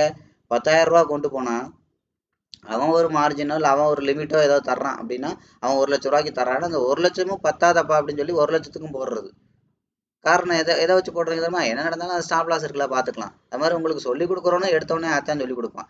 இங்கே பை பண்ணுங்க, இங்கே ஸ்டாப் லாஸ் வைங்க. கற்றுக்கும் போதே ஸ்டாப் லாஸை மைண்டில் டெய்லி போட்டுக்கிட்டே இருந்தால் ஒரு நாளைக்கு 4 தடவை அந்த பிஸ்னஸில் நீங்கள் ஜெயிக்க முடியுமா? விளங்குமா? ஒரு தொழில் பண்ணுறவன் சரி 10 லட்ச ரூபா முதலீடு பண்ணுவோம், ஒரு பேக்கரி ஆரம்பிப்போம், நஷ்டமானா பார்த்துக்கலாம், வித்துடலாம், கடையை மூடிட்டு வித்துட்டு போயிடலாம், அடிமாட்டு விலைக்கு விற்கலாம், ஒரு 3 லட்சம் கிடைக்கும் அப்படின்னு நினைச்சு ஆரம்பிச்சா விளங்குமா அந்த தொழில்? தொழில் பண்ணுறவன் அப்படியே வருவான், ஸ்டாப் லாஸ் இருக்குல்ல, ஸ்டாப் லாஸ் இருக்குல்ல, ஸ்டாப் லாஸ் இருக்குல்லன்னு. ஸ்டாப் லாஸ் எல்லாம் நீங்கள் யூஸ் பண்ணீங்கன்னா வாழ்க்கையில் ஜெயிக்கவே முடியாது. ஸ்ட்ரிக்ட்லி ஸ்டாப் லாஸ், இது வேற சொல்லுவாங்க, ஸ்ட்ரிக்டாக ஸ்டாப் லாஸ் போடணும் தான். புரியுதா? மார்க்கெட்டை அனலைஸ் பண்ணி, கேண்டில் அனலைஸ் பண்ணி, ரியலாக யாரோட கண்ட்ரோலில் இருக்குன்னு மார்க்கெட் தெரிஞ்சு காருக்கு பிரேக் யூஸ் பண்ணுற மாதிரி ஸ்டாப் லாஸை யூஸ் பண்ணணும் தேவைப்படுற இடத்துல. புரியுதுங்களா? அதுதான் பிரேக் இருக்குல்ல, நம்ம கார் ஓட்டெல்லாம் கற்றுக்க தேவையில்லை, அதெல்லாம் எதுவும் தேவையில்லை. அதான் பிரேக் இருக்குல்ல, ஒன்றுமே காரை பற்றி தெரிஞ்சுக்க வேணாம், சும்மா ஓட்டி பார்ப்போம், ஏதாவது ஒன்றா பிரேக் அமைச்சிடுவோம் அப்படின்னா, அப்படி அந்த மைண்ட் செட்டோட கற்றுக்கிட்டா கார் ஓட்ட முடியுமா? அதான் பிரேக் இருக்குல்ல, பிரேக் இருக்குல்ல, பிரேக் இருக்குல்லன்னு. பிரேக் இருக்குதான், பிரேக் இருக்குங்கிறக்கா சும்மா கற்றுக்காம கார் ஓட்டுறீங்களா, இல்லை தெளிவாக கற்றுக்கிட்டு கார் ஓட்டுறீங்களா? யோசிங்க. அதே மாதிரி தான் மார்க்கெட்டில் ஸ்டாப் லாஸ் இருக்குது, இல்லைன்னு இல்லை. நீங்கள் ஸ்டாப் லாஸை நம்பி ட்ரேட் பண்ணீங்கன்னா வாழ்க்கை முழுதும் உங்கள் லாஸை ஸ்டாப் பண்ணவே முடியாது. நல்லா தெரிஞ்சுக்கோங்க. நான் திரும்ப சொல்கிறேன், கவனிங்க. நீங்கள் ஸ்டாப் லாஸை நம்பி ட்ரேட் பண்ணீங்கன்னா வாழ்க்கையில் உங்களுக்கு லாஸு ஸ்டாப்பே ஆகாது. அதான் ஸ்டாப் லாஸு. புரியுதுங்களா? ஆப்ஷனுங்கிறதுனா என்ன? நீங்க ஆப்ஷனை முழுசா கத்துக்காம மார்க்கெட்டை ஒழுங்கா கத்துக்காம போனீங்கன்னா உங்களை காப்பாத்துறதுக்கு ஆப்ஷனே கிடையாது. அதுக்கு பேர் தான் ஆப்ஷன் ட்ரேடிங். ஃபியூச்சர் ட்ரேடிங்னா என்ன? ஒழுங்கா அந்த ஃபண்டை மேனேஜ் பண்ண தெரிலன்னா உங்களுக்கு உங்களோட ஃபியூச்சரே ஸ்பாயில் ஆயிடும். அதான் ஃபியூச்சர் ட்ரேடிங். இதெல்லாம் நீங்க தெரிஞ்சுக்கோங்க. அது மாதிரி தான் அது விஷயத்துல அதுல இருக்கிற ப்ளஸ்ஸை மட்டும் பார்க்காதீங்க, நெகட்டிவையும் பாருங்க. ஏன்னா நெகட்டிவை சமாளிக்கக்கூடிய திறமை உள்ளவங்க மட்டும்தான் தொழில் பண்ண முடியும். அப்ப ஸ்டாப் லாஸ் இருக்குல்ல, ஸ்டாப் லாஸ் இருக்குல்ல, ஸ்டாப் லாஸ் இருக்குல்லன்னு போனீங்க அப்படின்னா உங்களுக்கு லாஸ் ஸ்டாப் ஆகாம இருக்கும். வாழ்க்கை முழுதும் லாஸ் நிக்கவே நிக்காது. லாஸ் தான் நீங்க பார்த்துட்டே இருப்பீங்க. உங்க அக்கௌண்ட் மைனஸ்ல மட்டும்தான் வளர்ந்துட்டு இருக்கும். இதான் விஷயம். அப்ப என்ன பண்ணணும்? முதல்ல ஸ்டாப் லாஸே வைக்காம ட்ரேட் பண்ணணும். முதல்ல அந்த கட்ஸ் உங்களுக்கு வருமா? முதல்ல இப்போ நாங்கள் இன்னைக்கு வரைக்கும் பண்ற பட் உங்க இந்த செஷன்லாம் வந்து இப்போ ஒரு வாரமா டெமோவும் பண்ணிட்டு இருக்காங்க. யாருமே ஸ்டாப் லாஸ் வைக்கக்கூடாது. No strictly stop loss. வச்சு பாருங்க. இந்த இந்த மனநிலை முதல்ல உங்களுக்கு வருமா? ஏன்னா பெரிய பணக்காரன் ஸ்டாப் லாஸ் வைக்க மாட்டான். ஒரு விஷயத்தை ஆரம்பிக்கும் போது எப்படி எடுத்து மூடுறது அப்படின்னு வருவாமே. அவன் தொழிலா பண்றான். தொழில் தொழில் தொழில் என்ன நடந்தாலும் அந்த தொழிலை ஜெயிச்சு அந்த தொழிலை வளர்த்து அடுத்த கட்டத்துக்கு கொண்டு போகணுங்கிறதான் ஒரு உண்மையான ஓனரோட உண்மையான பிசினஸ் ஓனரோட மைண்ட் செட். பிசினஸா பண்றவங்களோட மைண்ட் செட். தொழில நெகட்டிவ் இருக்கதான் செய்யும். புரியுதுங்களா? தவிர்க்க முடியாத காரணத்துக்கு தான் அதெல்லாம். மற்றபடி நம்ம அதெல்லாம் யூஸ் பண்ணக்கூடாது, அந்த விஷயத்துக்கெல்லாம் நம்ம போகக்கூடாதுங்கிறதா உண்மையான தொழில உள்ள விஷயம். என்ன நெகட்டிவா போனோ அதை என்ன பண்ணுவாங்க, அவங்க அவங்க ரெஸ்பான்சிபிலிட்டி எடுத்து அதை ப்ராஃபிட்ல கொண்டு வர்றதுக்கு பார்ப்பாங்க. அந்த தொழிலை மறுபடியும் வளர்த்தெடுக்கிறதுக்கு பார்ப்பாங்க. இதுதான் ஆரோக்கியமான விஷயம். அதை விட்டுட்டு ஸ்டாப் லாஸ் இருக்கு, ஸ்டாப் லாஸ் இருக்கு, என்ன நடந்தாலும் பார்த்துக்கலாம், எது நடந்தாலும் பார்த்துக்கலாம்னா மார்க்கெட் வேலை செய்யாது. நீங்க மொத்தத்துல உங்க லாஸ் மட்டும்தான் வளரும். நான் ஏற்கனவே சொன்ன மாதிரி உங்க லாஸ் ஸ்டாப் ஆகாம இருக்கும், அவ்வளவுதான். லாஸுக்கு ஒரு முற்றுப்புள்ளியே இருக்காது. நீங்க எத்தனை வருஷம் இருந்தாலும் மார்க்கெட்ல லாஸ் மட்டும்தான் நீங்க பார்ப்பீங்க. ஸோ அப்போ என்ன நடக்குது? மார்க்கெட் இங்கேருந்து போயிருக்கு. அப்போ என்ன பண்ணக்கூடாது? இப்போ மார்க்கெட் இன்னும் மேலே போகணும்னா இதோட 50% தாண்டி மார்க்கெட் கீழே வரக்கூடாது. கேண்டில் வைக்கக்கூடாது, பாடி வைக்கக்கூடாது, விக்கு வைக்கலாம். ஏன்னா விக்குங்கிறது ஆப்போசிட் கலரு. அப்போ கீழே வந்து விக்கு வச்சாலும் பையர் தான் மார்க்கெட்டை மேலே தள்ளுவாங்க. ஏன்னா கீழே வர்ற விக்கு, கீழே உள்ள விக்கு யாருக்கு சொந்தம்? பையருக்கு சொந்தம். அப்போ அது ஃபேவரான விஷயம் தான், நல்லது. ஆனால் பாடி வச்சதுன்னா அது ரெட் கலராக தான் வைக்கும். அப்போ என்ன ஆகும்? அது செல்லருக்கு சொந்தம். அப்போ மார்க்கெட் என்ன ஆகும்? செல்லரோட கண்ட்ரோலுக்கு போயிடும். செல்லர் கான்ஃபிடென்ட் ஆயிடுவாங்க, பையர் வீக் ஆயிடுவாங்க. அப்போ மார்க்கெட் இன்னும் கீழே போயிடும். அப்போ என்ன ஆகும்? இந்த பேசிக்கே வந்துடும் அப்படின்னு அர்த்தம். புரியுதுங்களா? அப்படின்னு அர்த்தம். ஸோ அப்போ என்ன நடக்கணும்? மார்க்கெட் இன்னும் மேலே போகணும்னா ஏற்கனவே பாடி எங்கே போயிருக்கோ பாடியை தாண்டி பாடி போகணும். ஏற்கனவே விக்கு எங்கே போயிருக்கோ விக்கை தாண்டி விக்கு போகணும். இவ்வளோதான் விஷயம். மார்க்கெட் இவ்வளோதான், சிம்பிள். இதெல்லாம் நீங்கள் படிக்கிறதுக்கு பெரிய அறிவாளியாக இருக்கணும்லாம் அவசியம் கிடையாது. புரியுதுங்களா? எப்பவுமே நீங்க நல்லா தெரிஞ்சுக்கோங்க. தொழிலுக்கு அதிபுத்திசாலிக்கு இடம் இல்லை தொழில்ல. எந்த தொழிலையுமே அதிபுத்திசாலி ஜெயிக்க முடியாது, ஜெயிக்க மாட்டாங்க. புரியுதுங்களா? ஏன்னா அவங்க என்ன பண்ணணுமோ அதை பண்ண மாட்டாங்க. அங்க போய் எக்ஸ்ட்ரா என்னெல்லாம் இருக்குன்னு அதையே தேடிக்கிட்டு இருப்பாங்க. அதிபுத்திசாலியோட அதிபுத்திசாலி தொழில ஜெயிச்சதா சரித்திரம் கிடையாது, ஜெயிக்கவும் முடியாது. மார்க்கெட்ல ஜெயிக்கிறதுக்கு புத்திசாலியா இருந்தா போதும், யதார்த்தத்தை அப்ளை பண்ணா போதும். புரியுதுங்களா? நான் அடிக்கடி சொல்லுவேன், மார்க்கெட்ல அடிமுட்டால் கூட ஜெயிச்சிடலாம். ஆனா அதிபுத்திசாலி நான் ஜெயிச்சு இன்னைக்கு வரைக்கும் பார்த்ததும் இல்லை, ஜெயிக்கவும் முடியாது. அதைத்தான் அவங்க சொன்னாங்க, best analyst cannot be best trader. நீ உட்காந்துட்டு இருக்கிற விஷயம் ஃபுல்லாக உலகத்துல இருக்கிற ஃபுல்லாக தெரிஞ்சுக்கிட்டு தான் நான் மார்க்கெட்டுக்கு வருவேன்னா நீ கடைசி வரைக்கும் ட்ரேட் பண்றதுக்கு வாய்ப்பு இல்லை. அப்படியே பண்ணாலும் ஜெயிக்கிறதுக்கு வாய்ப்பு இல்லை. கார் இருக்கு, காரை ஓட்டணும். ஒரு 10 நாள், ஒரு மாசம் பயிற்சி எடுத்தா ஓட்டிடலாம். ஆனா நீங்க என்ன பண்றீங்க? இல்ல இல்ல, கார்ல இருக்கிற 9 லட்சம், நான் படிச்ச ஞாபகம் இருக்கு, கார்ல வந்து 9 லட்சம் ஸ்பேர் பார்ட்ஸ் இருக்கான். கொஞ்சம் கூட குறைச்சிருக்கலாம், ஆனா கிட்டத்தட்ட அதுதான் சரியா இருக்கும்னு நினைக்கிறேன். நான் படிச்ச வரையில 9 லட்சம் ஸ்பேர் பார்ட்ஸ் இருக்கான். இப்போ 9 லட்சம் ஸ்பேர் பார்ட்ஸுக்கும் ஒரு பேர் இருக்குமா இருக்காதா? ஒவ்வொரு ஒவ்வொரு ஒவ்வொரு இதுக்கும் ஒரு பேர் இருக்கும்ல கண்டிப்பா. இல்ல இல்ல, நான் கார் ஓட்ட கத்துக்கணும், ஆனா நான் போயிட்டு இந்த 9 லட்சம் ஸ்பேர் பார்ட்ஸையும் படிச்சுட்டு தான் நான் வந்து கார் ஓட்டுவேன்னா வாழ்க்கையில நீங்க கார் ஓட்டுறதுக்கு வாய்ப்பு இருக்கா? முதல்ல 9 லட்சம் ஸ்பேர் பார்ட்ஸையும் நீங்க முதல்ல அதை எல்லாம் தெரிஞ்சு தெளிவா புரிஞ்சு அதோட பேரை முதற்கொண்டு மனப்பாடம் பண்ண முடியுமா? யோசிச்சு பாருங்க. அப்போ உங்களுக்கு என்ன தேவை? நீங்க அனலிஸ்டா மாறணும். நீங்க ஒரு காரை கண்டுபிடிக்கிற நபரா மாறணும்னா நீங்க அதெல்லாம் பண்ணலாம். புரியுதுங்களா? அதெல்லாம் மாறலாம். கார் ஓட்டணும் அப்படின்னா நீங்க என்ன பண்ணணும்? ஆட்டோமேட்டிக்கா அது தேவையில்லை. எந்த அளவுக்கு தேவையோ அந்த ஸ்பேர் பார்ட்ஸ்ல ஒரு 100 தெரிஞ்சுக்கிட்டா போதும், இல்ல ஒரு 50 தெரிஞ்சுக்கிட்டா போதும். இன்னைக்கு வரைக்கும் நான்லாம் கார் ஓட்டுவேன். கிட்டத்தட்ட 20 வருஷமா ஓட்டிட்டு இருக்கேன். ஆனா எனக்கு ஒரு ஸ்டெப்னிலாம் கழட்டி மாட்ட தெரியாது. டிரைவர் தான் மாட்டுவாங்க. இப்போ நான்லாம் தனியா போனோம்னா பஞ்சர் ஆனா பஞ்சர் தான். புரியுதுங்களா? ஸ்டெப்னிலாம் கழட்டி மாட்ட தெரியும். இன்னைக்கு வரைக்கும் அதை நான் கத்துக்கவும் இல்லை. ஆனாலும் நான் கார் ஓட்ட தெரியும். 20 வருஷமா ஓட்டிட்டு இருக்கேன். புரியுதுங்களா? கவனிங்க. அப்ப என்னாச்சு? எல்லாம் தெரியணும்னு அவசியம் கிடையாது. ஒரு ட்ரேடர் ஆகிறதுக்கு கொஞ்சமா தெரிஞ்சா போதும். அதை ரொம்ப ஷார்ப்பா ப்ராக்டிஸ் பண்ண உங்களோட சைக்காலஜிக்கல் ஃபிட்னஸை வளர்த்துக்கணும். அவ்வளவுதான். நாலேஜ் ஒரு கட்டத்துக்கு மேல வளர்க்க தேவையில்லை. ஏன்னா அதைத்தானே திரும்ப திரும்ப பண்றீங்க. அதனாலதான் சொல்றது. நம்ம செஷனுக்குலாம் வந்தீங்கன்னா ஒரு 10 நாள் 15 நாள் தியரி ப்ராக்டிக்கல் இருக்கும் நாலேஜுக்கு, அவ்வளவுதான். அதுக்கப்புறம் 100 டெமோ ட்ரேடு, 100 லைவ் ட்ரேட். ஏன்னா அந்த நாலேஜ் 10 நாள் 15 நாள் நீங்க என்ன கத்துக்கிட்டீங்களா அதை தான் திரும்ப திரும்ப பண்ண போறீங்க. அதை ஷார்பன் பண்றீங்க. இன்னும் முதல்ல உங்களோட டெமோ ட்ரேட் எப்படி இருக்குன்னா, முதல்ல வந்து பாத்தீங்கன்னா கத்துக்கிட்ட விஷயங்கள் தனித்தனியா தியரி ப்ராக்டிஸ் பண்ணிருப்பீங்க, அதை மொத்தமா பண்ணுவீங்க. அதெல்லாம் ப்ராக்டிஸ் பண்ணி அந்த ஃப்ளோ வந்துடும். உங்களோட சைக்காலஜி ஃபிட்னஸ் கொஞ்சம் கொஞ்சமா க்ரோ ஆகிட்டே இருக்கும். உங்களோட நாலேஜ் திரும்ப திரும்ப டெமோவில் அதை பற்றி திரும்ப திரும்ப நம்ம பேச பேச பேச இந்த வீடியோவில் எப்படி பேசுகிறோம் அதே மாதிரி எல்லாமே பேசுவோம். ஃபண்ட் மேனேஜ்மெண்ட்ல இருந்து இப்போ இங்கே வந்து வெறும் டெக்னிக்கல் மட்டும் தான் பேசுறீங்க. அப்போ அதெல்லாம் பண்ணும்போது உங்களுக்கு என்ன நடக்கும்? அந்த நாலேஜ் கம்ப்ளீட்டாக க்ரோ ஆயிரும். அதுக்கப்புறம் உங்களுக்கு என்ன நடக்கும்? உங்களோட ஃபியர் குறைஞ்சிக்கிட்டே இருக்கும், க்ரீடு குறைஞ்சிட்டே இருக்கும், பேஷன்ஸ் அதிகமாகிட்டே இருக்கும். அதுக்கப்புறம் உங்களோட ஃபண்ட் மேனேஜ்மெண்ட், அதுக்கப்புறம் தான் ஒரு 50 டெமோ முடிச்ச உடனே அடுத்து ஃபண்ட் மேனேஜ்மெண்ட்ல டைட் பண்ணுவோம். அப்போ டெக்னிக்கலாக டைப் பண்ணும்போது என்ன நடக்கும்? உங்களோட லாஸ் கம்மியாயிட்டே வரும். ஏற்கனவே சும்மா நார்மலாக ஃப்ளாட்டாக பண்ணுவீங்க மார்க்கெட்டோட ஸ்ட்ரக்சர் புரியறதுக்காக. அப்போ உங்களோட லாஸ் கம்மியாகும். ஒரு 50 ட்ரேடுக்கு அப்புறம் எப்படியெல்லாம் லாஸை குறைக்கிறது அதெல்லாம் படிப்பீங்க, அதெல்லாம் அப்ளை பண்ணுவீங்க. ஒரு 75 ட்ரேடுக்கு அப்புறம் எப்படியெல்லாம் லாபத்தை அதிகப்படுத்துறது அதை படிப்பீங்க. அதாவது லாஸை குறைக்கிறதுனா என்ன? 10க்கு ஒரு 7 ட்ரேடு லாஸ் ஆகிற இடத்துல அது எப்படி ப்ராஃபிட் ஆகிற இடத்துல எப்படி அதை 8ஆ மாத்துறது, 9ஆ மாத்துறது, அந்த மாதிரி விஷயங்கள் டெக்னிக்கலாக மார்க்கெட்டை டைட் பண்ணுறது. அடுத்து வந்து ஃபண்ட் மேனேஜ்மெண்ட்டாக பண்ணுவீங்க. ஃபண்ட் மேனேஜ்மெண்ட்டாக பண்ணும்போது அதாவது உங்களோட ட்ரேடே குறையும். நீங்கள் நிறைய பேர் நினச்சிட்ருக்கீங்க ஸ்டாக் மார்க்கெட்டில் இதெல்லாம் ஒரு வதந்தி, ஒரு மித்ஸ் அப்படிம்பாங்க. நீங்கள் என்ன நினைப்பீங்க? ஸ்டாக் மார்க்கெட்டில் பயங்கர அறிவாளியாக இருக்கணும், அவர் தான் பணம் சம்பாதிக்க முடியும், இதெல்லாம் உங்களை அப்படி பழக்கி வச்சுருக்காங்க. உங்களை அப்படியெல்லாம் பழக்கி வச்சாதான் உங்களை ஏமாற்ற முடியும். கரெக்டாக? இப்போ யானை இருக்குல்ல, சின்ன வயசுலேயே பெரிய செயின் போட்டுருவாங்க. அப்போ அது என்ன ஆகும்? அதை இழுத்து இழுத்து பார்க்கும், ஓடுறதுக்கு ட்ரை பண்ணும், முடியாது. சின்னதாக இருக்கும்போது பெரிய செயின் போடுவாங்க. நல்லா கவனிங்க. பெரிய செயின் போடுவாங்க. யானை சின்னதாக இருக்கும்போது பெரிய பெரிய செயினாக போடுவாங்க. ஏன்னா அப்போ இழுத்து இழுத்து பார்க்கும். அப்போ அது என்ன ஆகும்? சப்கான்சியஸ்லேயே ஸ்டோர் ஆயிரும். இனிமே நம்மளால தப்பிக்கவே முடியாது, போகவே முடியாது, இந்த முயற்சியை நம்ம கை விட்டுறலாம் அப்படிங்கிறது வந்துடும். சப்கான்சியஸ்ல அது நம்ப ஆரம்பிச்சிடும் நம்மளால ஜெயிக்க முடியாதுங்கிற மாதிரி. அதுக்கப்புறம் என்ன ஆகும்? யானை வளர்ந்தவுடனே சின்ன செயினா போடுவாங்க. ஏன்னா அது லைட்டா காலில் ஏதோ ஒன்று தட்டுப்பட்டாலே நமக்கு என்ன ஆகும்? ஓ, செயின் பெரிய அளவில் கிடக்கு, நம்ம தப்பிக்கவே முயற்சி பண்ணக்கூடாது அப்படிங்கிற மாதிரி. இதுதான் யானைக்கு யூஸ் பண்ற சைக்காலஜி. அதே மாதிரிதான் மார்க்கெட்ல உங்களுக்கு என்ன யூஸ் பண்றாங்க தெரியுமா? மார்க்கெட்ல பயங்கரமா படிச்சிருக்கணும், அவன் மட்டும்தான் ஜெயிக்க முடியும், பெரிய பயங்கர நாலேஜ் வேணும். எவன் சொன்னது? யார் சொன்னது? இப்போ இந்த எங்கள் டெமோ ட்ரேட்லாம் ஒரு வாரம் பண்ணுறாங்க, 20 ட்ரேட் எடுத்தேன், 20ம் ப்ராஃபிட் பண்ணேன்றாங்க. அவங்கெல்லாம் என்ன ஆக்ஸ்ஃபோர்ட் யூனிவர்சிட்டியில் படிச்சுட்டு வந்தாங்க? அதெல்லாம் தேவையில்லை. அது மாதிரி எல்லா தொழிலும் எடுத்துக்கோங்க, எல்லா தொழிலும் ஜெயிக்கிறாங்க. ஜெயிக்கிறவங்கெல்லாம் போய் என்ன ஐஐடியில் படிச்சுட்டு வந்தாங்க? எல்லா துறையிலும் நீங்கள் பாருங்கள், ஒரு பேசிக் எஜுகேஷன் உள்ளவங்களாம் ஜெயிக்கிறாங்க. இப்போ ஜவுளி கடைன்னு எடுத்துக்கோங்க, பேசிக் எஜுகேஷன் உள்ளவங்க நிறைய பேர் ஜெயிச்சு பெரிய பிராண்டாக உருவாக்கியிருக்காங்க. எல்லா தொழிலுமே உருவாக்கியிருக்காங்க. இப்போ அவங்கெல்லாம் போய் எங்கே படிச்சுட்டு வந்தாங்க? அவங்களோட நெக்ஸ்ட் ஜென்ரேஷன் மட்டும் தான் படிச்சுட்டு ஓரளவு படிச்சிருக்காங்க.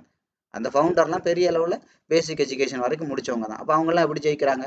அதுக்கப்புறம் மார்க்கெட்டில் என்ன சொல்லுவாங்க தெரியுமா? மார்க்கெட்டில் நீங்கள் ஜெயிக்கணும்னா கோடிக்கணக்கில் பணம் இருக்கணும், லட்சக்கணக்கில் பணம் இருக்கணும். அதெல்லாம் கிடையாது. கோடிக்கணக்கில் பணம் இருந்தால் லட்சக்கணக்கில் சம்பாதிக்கலாம், லட்சக்கணக்கில் இருந்தால் ஆயிரக்கணக்கில் சம்பாதிக்கலாம், ஆயிரக்கணக்கில் இருந்தால் நூற்றுக்கணக்கில் சம்பாதிங்க. யார் உங்களை தடுத்தா? உங்கள்கிட்ட ஆயிரக்கணக்கில் தான் இருக்குது, நூற்றுக்கணக்கில் சம்பாதிங்க. நான் சொன்னேன்ல, 2 சைபரை கட் பண்ணுங்க, நூற்றுக்கணக்கில் சம்பாதிங்க. 100 ஒரு நாள் 1000 ஆகும்ல, 1000 ஒரு நாள் லட்சமாக ஆகும்ல. அது வரைக்கும் தொழிலில் ட்ராவல் பண்ணுங்க, சம்பாதிக்கனால. ₹1 ₹2 உங்களால் ஆக்க முடியலன்னா 1 லட்சம் கொடுத்தா மட்டும் அப்படியே 2 லட்சம் ஆக்கி அப்படியே தகர்த்துருவீங்களா? ஒரே தகத்தா? அங்கேயும் முடியாதுதான். அதுதான் அடிக்கடி சொல்லுவேன். கிரவுண்ட்லேயே உங்களால் வண்டி ஓட்ட முடியலன்னா ரோட்ல எப்படி ஓட்டுவீங்க? டெமோலே உங்களால் கன்சிஸ்டண்டாக ப்ராஃபிட் எடுக்க முடியல, எப்படி லைவ்ல எடுப்பீங்க? அதான் ஓப்பனாக தானே கேட்குறேன், கேள்வி எல்லாம் புரியுதா உங்களுக்கு? அப்போ என்ன அர்த்தம்? விஷயம்தான் முக்கியம். நாலேஜ் கொஞ்சமா தெரியணும். அந்த இடத்துக்கு என்ன தேவையோ இப்போ பிரியாணி மாஸ்டர் இருக்காரு. பிரியாணி மாஸ்டருக்கு என்ன தெரியணும்? நல்லா பிரியாணி பண்ண தெரிஞ்சா போதும். அவருக்கு ஃப்ரைட் ரைஸ் பண்ணணும்னு தெரியணும்னு அவசியம் கிடையாது. நூடுல்ஸ் எப்படி பண்ணணும் தெரியணும்னு அவசியம் கிடையாது. அத்தம் எப்படி பண்ணணும் அவசியம் கிடையாது. பிரியாணி மாஸ்டருக்கு பிரியாணி பண்ண தெரிஞ்சா போதும். அது மாதிரி நீங்கள் மார்க்கெட்டில் ட்ரேடர்னா ட்ரேடிங் நல்லா இருந்தால் போதும். ட்ரேடுக்கு பிஸ்னஸ்க்கு சம்மந்தமான தேவையான விஷயங்கள் என்ன இருக்குது? 5 இருக்குது. டெக்னிக்கல் இருக்குது, ஃபண்டமெண்டல் இருக்குது, ஃபண்ட் மேனேஜ்மெண்ட் இருக்குது, ட்ரேடிங் சிஸ்டம் இருக்குது, சைக்காலஜி இருக்குது. இந்த 5ம் தெளிவாக தெரிஞ்சால் போதும். அதிகமாக தெரியணும்னு அவசியம் கிடையாது. பிரியாணியில் நிறைய நிறைய ஸ்டைல் இருக்குல்ல, அரேபியன் ஸ்டைல் இருக்குது, ஹைதராபாத் ஸ்டைல் இருக்குது, இப்படி நிறைய ஸ்டைல் இருக்குல்ல. கேரளா மலபார் பிரியாணி இருக்கு, காஷ்மீரி பிரியாணி இருக்கு, இப்படி ஏகப்பட்ட பிரியாணி இருக்கு இந்தியாவில் எடுத்துக்கிட்டிங்கன்னா.